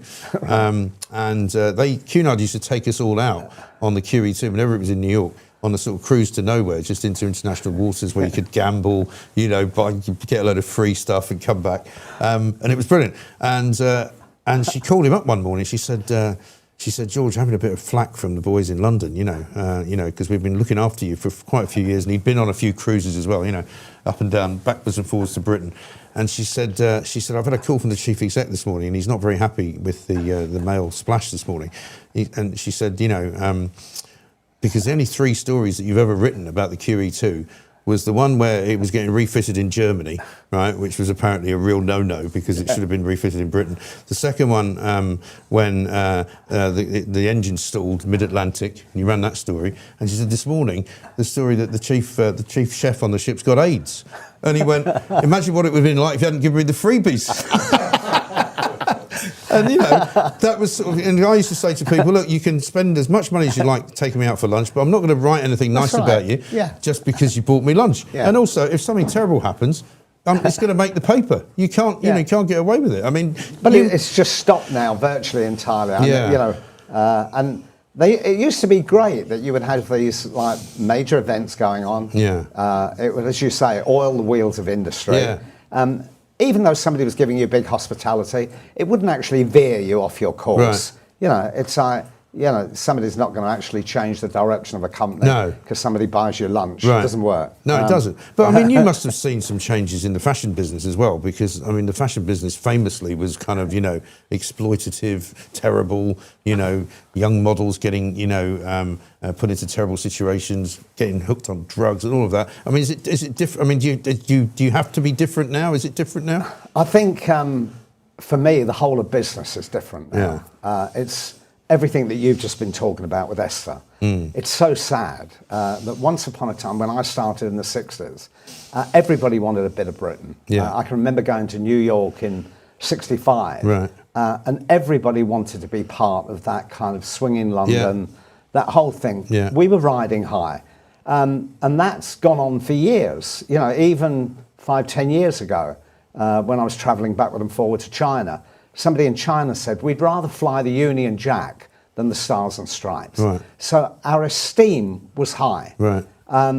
Now it's actually really an embarrassment to be British. And that's a very sad situation. That's terrible, isn't it? It's really terrible. Yeah. And it's a sad situation that we find ourselves in. So I look at not just the fashion industry, any manufacturing industry, the motor car industry, the furniture industry, all of it, everything that we had that was phenomenal, that we were great inventors, great developers, great designers, great educators, that's ground to a halt. So I look at my industry, somebody, I won't mention who, has asked me to actually manufacture something for them, but wants it made in England, and I have struggled to find how to get ties, socks and clothes made in England. Really? What, because of the cost, or because it's gone. there's just nobody doing it? When I got into the business in, 64, there were 1.2 million women on sewing machines in Britain. Right. 1.2 million. Last year, it was less than 35,000. Wow. So it shows how that industry has shrunk, and it goes the same, the motor car industry, the steel industry. Yeah. You know, when you actually think of Sheffield Steel, what's made in... Well, we don't really make anything We don't make anymore, do anything we? anymore. No, And I it's mean, when like- Starmer got up the other day and said they were going to nationalise the Scunthorpe Steelworks, Steel industry. you kind of went, well, yeah, but hang on, you already told us you want to get rid of the furnaces. Yeah. So you're not actually going to make any proper steel. You're just going to make this kind of soft steel, which isn't any good for building ships. It's not any good for military capability. And so the whole kind of net zero thing has completely wiped it out. Well, And- I was born in South Wales, in Yeah. Ebbw Vale. Yeah. My uncles either were in the RTB Steelworks in Ebbw Vale. My uncle Reg worked in Port Talbot, that's now recently been shut down. And that was the whole nature of the industry there. Tough, hard-working people. Yeah. I was back in Merthyr Tydfil last week at the Reform Conference in Merthyr. And it was sad to see everybody speaking there. There's nothing in South Wales anymore. No. They've actually just, a constant Labour Party government down there have just let manufacturing industry go. Because the only thing they know how to do, and I was down there for a while back in the late 90s, just before they voted for devolution, was to build the government up. And suddenly, you know, what used to be called the Welsh Parliament, now the Senedd, you know, let's hire a load of people to represent the people of the country. Let's use more public money to hire a load more civil servants. Same in Scotland. You know, when I was in Scotland and they got the Scottish Parliament, they hired 3,500 civil servants just to run it. And you're thinking, well, what are they doing? And why do we need them? What's the point? That's right. You know, and why? And so the more and more expansion that we seem to have, and this government's the same. You know, hire more special aids, special assistants. You know, hire more civil servants. You know, the civil service bill is going through the roof. You know, we're spending billions and billions and billions of pounds on people who do bugger all 700,000 civil servants. Yeah. I mean, the cost of that is absolutely and most of them are astronomical. working from home. Yeah. Right? They don't actually go anywhere, so they're not generating even any income for you know, either the trains or the local Sandwich cafes. bar or coffee. Sandwich bars, yeah. That's right. And there is this now kind of belief in this country, and I can't believe it's come to this, but it started during COVID. Younger people just don't want to go to work. You know, in the build, like I say, I used to work in the news building, which is over by the Shard, and I think 18 months it was where a lot of people just didn't come to work at all. HarperCollins are book publishers, right? Yeah. They all came back after 18 months and they were all sort of in the lift going, oh, it's amazing to be back at work. And I'm going, I never left, mate. I was here every day, coming in to do a show. But I think the sad thing for young people at the moment is just a hopelessness. Yeah. There's just a feeling. You know, if you were... in fact, there's somebody coming to meet me after this show at 10 o'clock that just wants mentoring for some direction. He's only 18. Right. But he's actually looking for some direction. Where should he aim his career? Right. Where should his life be taking him? Should it actually be here? A lot of young people, they just feel hopelessness. And when you actually look at the way our country is being run, governed, whether it's in any creative industry, manufacturing industry, where would you advise an 18-year-old to actually focus their career? Yeah. Me Nowhere. personally, I don't know where you would. I mean, I've got a 19-year-old who's actually doing exactly that, and he's kind of trying to find his way through. Doesn't particularly want to go to university because why would you? You know, come out 3 years later with a £50,000 debt. Yeah. You know, with a degree that doesn't really qualify you to do anything. Yeah. And all you're doing is funneling money into an education system that's not particularly good. You know, I mean, I've seen some of these graduates coming out. We used to hire them, and they can't do anything. Yeah. They don't know anything. They've never been anywhere. Yeah. They don't know how to make a cup of tea. They don't want to make you a cup of tea because that's demeaning, you know. And you kind of going, when I was that age, I just would do whatever I could to get on. And you know, people say, yeah, but you had it easy. Sorry, I must get rid of that. Yeah, maybe that's the guy who needs mentoring. Tell him to stop calling you. First lesson. But, you know, it's like you would just, you know, kind of learn things from people because that's what work is, isn't it? You go into a workplace and you start when I making left a tea, art whatever. school, you actually were happy to take risks. Yeah. There was no boundary that what you could do. Everybody was doing great stuff, whether it was in music, clothing, manufacturing, motor cars, whatever it was. And you actually felt that the opportunity was absolutely open to you. Young people don't feel that in this country anymore. Which is why. Is that partly our fault, though? Because we've, as parents, perhaps given the impression that we're kind of always going to look after them, and maybe they don't. I mean, I'm talking middle-class kids, I suppose, now, you know, where they don't particularly want to suffer. You know, they might not want to move out of the parents' house because they don't really fancy living in some flea-bitten bedsit in Hounslow, whereas I would be quite happy to live in a flea-bitten bedsit in Hounslow. In fact, I did when I was about 19, you know. I wonder if we've spoiled them too much. Is that part of it or not really? I think we've been very protective. I would agree with you. I would think because we've been made to feel risk adverse after successive government after government, and therefore we are maybe overprotective of our children. But I think the sad thing is just the lack of opportunity. There is, I don't hear of anybody starting anything up anymore. It's just like... Because why would you? Why? Because, I mean, what I do hear is a lot of people moving abroad to start things up and to go to Portugal, where the tax base is reasonably good, to go to Dubai. Slightly different now because of what's going on in the Middle East. But, you know, people going to Australia, people, you know, a lot of people just leaving. I mean, I went to America when I was in my 20s because I couldn't get a job at the Sun, because there was a union problem. You know, I remember the first night I thought I was going to get a piece of the paper. The paper didn't come out because the NGA were on strike because somebody had got upset down the print room, you know. So there were always problems, because people say to me now, oh, it was easy for you, you know, you could buy a house when you were young, and you know, we can't. Well, it wasn't actually easy. You know, you had to graft, you had to take chances. As I say, when I was 23, I went to New York and stayed there for 10 years and made a fortune. But, you know, London at that time, in the early 80s, was tough because the economy was knackered from Labour being in the 70s. Callaghan had ruined it. Thatcher had just got in. But it hadn't, you know, the big bang was about to happen. My sister benefited from that. But it wasn't easy. No. You know, you still had to take... I mean, never been... I mean, I started my first business when I was 11. Right. Because my dad had left my mum. Right. She couldn't afford to buy the school uniform for me, and I won a scholarship. Yeah. So I'd made a wheelbarrow and had five gallon drums of paraffin in the wheelbarrow. Right. And I used to run it around the streets at night. And I used to buy the paraffin for 2 and a penny and deliver it for 2 and 4pence. Wow. So by the age of 12, I was my mum was a tea lady in the BHS in Lewisham. Right. And by the age of 12, I was making 3 times more money than my mum's wages. Wow. So amazing. And I actually built that. I bought an army tanker from the Woolwich Arsenal, painted it blue, and had a bloke working for me when I was 13. That's amazing. And I sold that business when I was 15. That's brilliant. But I mean, I guess you could do that now, couldn't you? I mean, could you? You couldn't. There were so many rules and regulations and restrictions, you know. That's the thing that I discovered with my kids, actually, because they couldn't... Well, I think I got my first job when I was 14, effectively.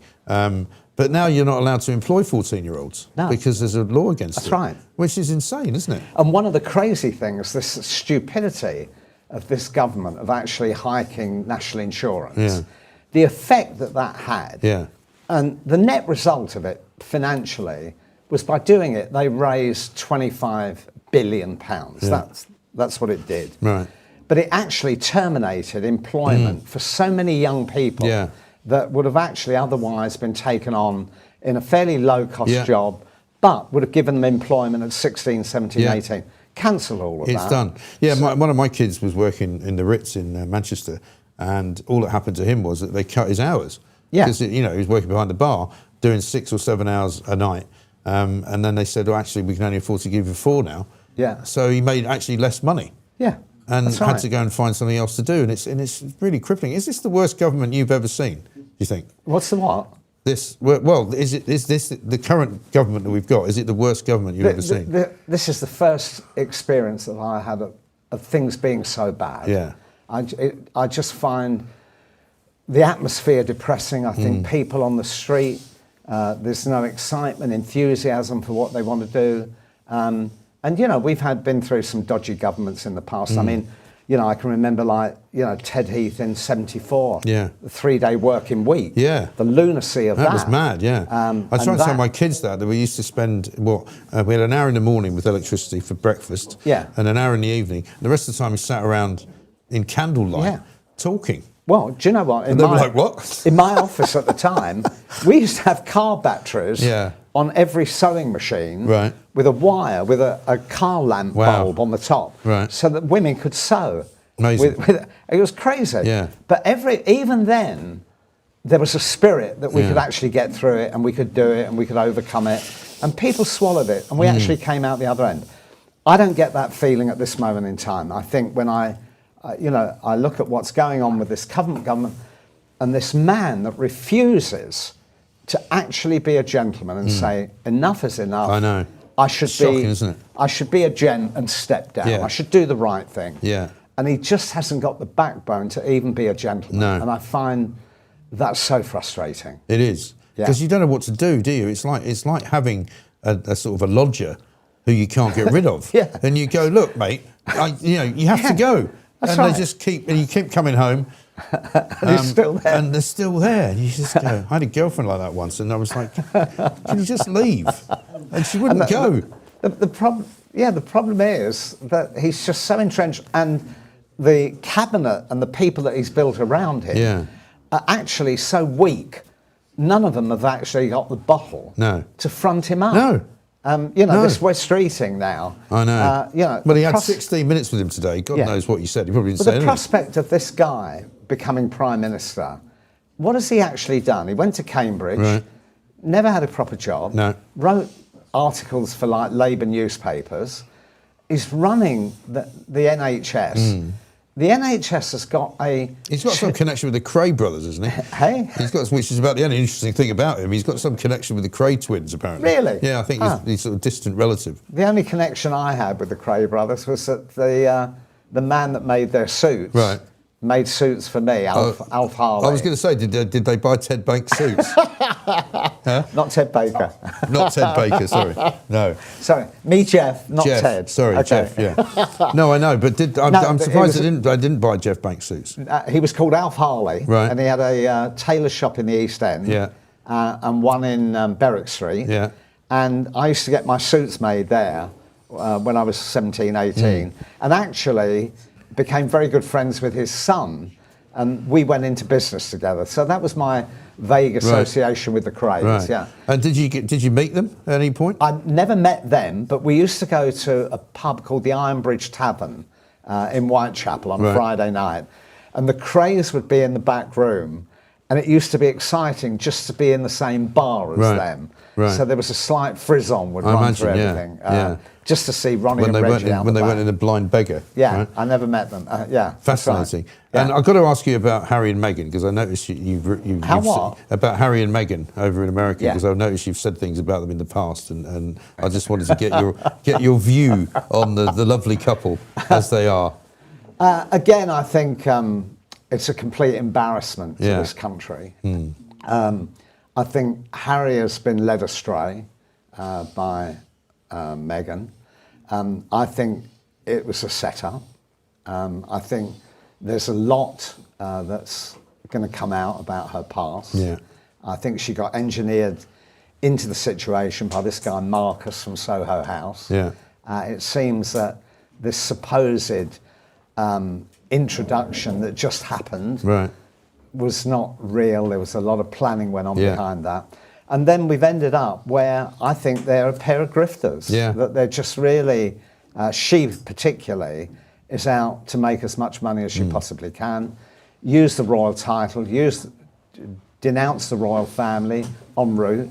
And I think they've done enormous damage to the royal family, and which I think is sad. Me, I actually have question marks now over the royal family, which I never had. I think we all do. And I, was an ambassador for the Prince's Trust for 40 odd years. But I actually look at the question mark over Andrew. How much did the Queen know about what was going on with Andrew? The money that he actually lobbed out to actually pay that poor Because when she victim. gave him the money, she must have known, She must have he known was up to where no good, right? 7 million quid was going. You Yeah, don't right. just shell that out and give it to your kid and not say, well, what's this for? Yeah. I think Charles is in the same situation, that he actually must have known a lot of what was going on. Right. So you just ask the question, have they brought themselves into disrepute? And I think that's sad. I think Charles did a great job in America. I think he actually recovered our standing in America. Totally. I think he diplomatically didn't put a foot wrong. I thought his speeches with wit and good humour were fantastic. Yeah. I think he knocked Trump back into He's his very box. funny. He's very dry. Yeah. You know, and I knew him quite well. So he's very dry sense of humour. Yeah. So I think he did incredibly well to get some respect back. Unfortunately, with what's going on now in this government, we will have lost all of that respect because of the way our Prime Minister is carrying on. Yeah, and I mean, that's the thing. Today, as everybody said on the show today, it's a bit of an embarrassment that he's going in to do this King's speech for a government that really is a zombie government, which doesn't have a mandate anymore. The ludicrous thing, the King is being set up to read out this speech, which is actually principally written supposedly by the Prime Minister, as to what's going to happen during the next year. And I don't know what must be going through his mind as the words come out of his mouth. He must know none of this is going to happen. Right. It's complete fabrication. So the whole thing is a pantomime. Yeah. And I think Esther was absolutely right when she exposed the ludicrous situation that they're finding themselves in. And it's just a very sad state that we find ourselves in. We do. Yeah.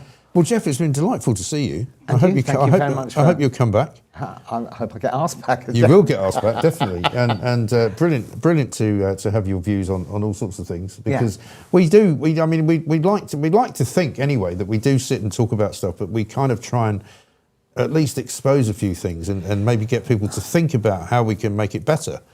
Do you know what we're in a bad place. I think is going to be great on Saturday is this, and a lot of people don't have a lot of time for Tommy Robinson. Yeah. But I think this march on Saturday is really going to be even bigger than the one that happened last September. I wouldn't be surprised. And I think it's going to be millions of people turning up that are actually, and the reason they genuinely, I was on the last one. Right. And I joined it sort of in Bermondsey. I never got into Whitehall because there were so many people there. Right. And it was good humoured, it was funny, Yeah. mixed races, lots of banter. Yeah. And it was a very pleasant day. I expect the same on Saturday. Yeah. And I think one of the weird things that's happened for me is, and this might be a slight aside, the artist Banksy has actually put this sculpture up of a man stepping off a plinth with his face wrapped in a flag. Right. And it's in Waterloo Place, which is just around the corner from Scotland Yard. Right. Now, that sculpture, how did he manage to put it up, showing a flag wrapping somebody's face, saying you're being blinded by the flag and stepping off a plinth? Yeah. And it's been erected right in the middle of London, where there are so many CCTV cameras, you can't do anything. You can't drop a fag packet without getting arrested. Yeah. How do they manage to put this sculpture up? And is this guy Banksy actually in league with the government because they've allowed it to happen? They haven't torn it down. Somebody knew about it. Yeah. You had a bunch of guys turn up and erect a sculpture. And I think that's very odd. And the other weird thing I find is that the Tommy Robinson March is going to go on probably starting somewhere near Euston Station. But the Palestinian, pro-Palestinian march is taking place in Waterloo Place. Yeah. Yeah. How does that Interesting. happen? I know. And Starmer's only got something nasty to say about the Tommy Robinson march. Absolutely. He's quite happy with the Palestinian one. Absolutely. Which is shocking. So, yeah. Shocking. Shocking. It really is. Well, have a great weekend. Thank you very much Good to indeed. see I you. will do. Thank you very much Thank you. indeed. Jeff Yeah. Banks, ladies and gentlemen. Absolutely brilliant. We're going to switch over now, I think, to UK Live, are we? Which is the new channel which we're going to be opening up very soon. We're going to have lots of different shows actually, because we're going to build a TV channel here. Yeah. You know, it's one of the few growth industries in Britain because the other TV channels are so crap. We think we can do better. Basically, that's the plan. Coming up, we're going to be speaking to Marilyn Hawes is here, I think. Also, we'll have a little bit of old Pooch's Pooch as well. Maybe Heron of the Day, the one I spotted that you thought was an eagle yesterday. So we switching over? Yeah, we are doing it now. Thank you. Here we are.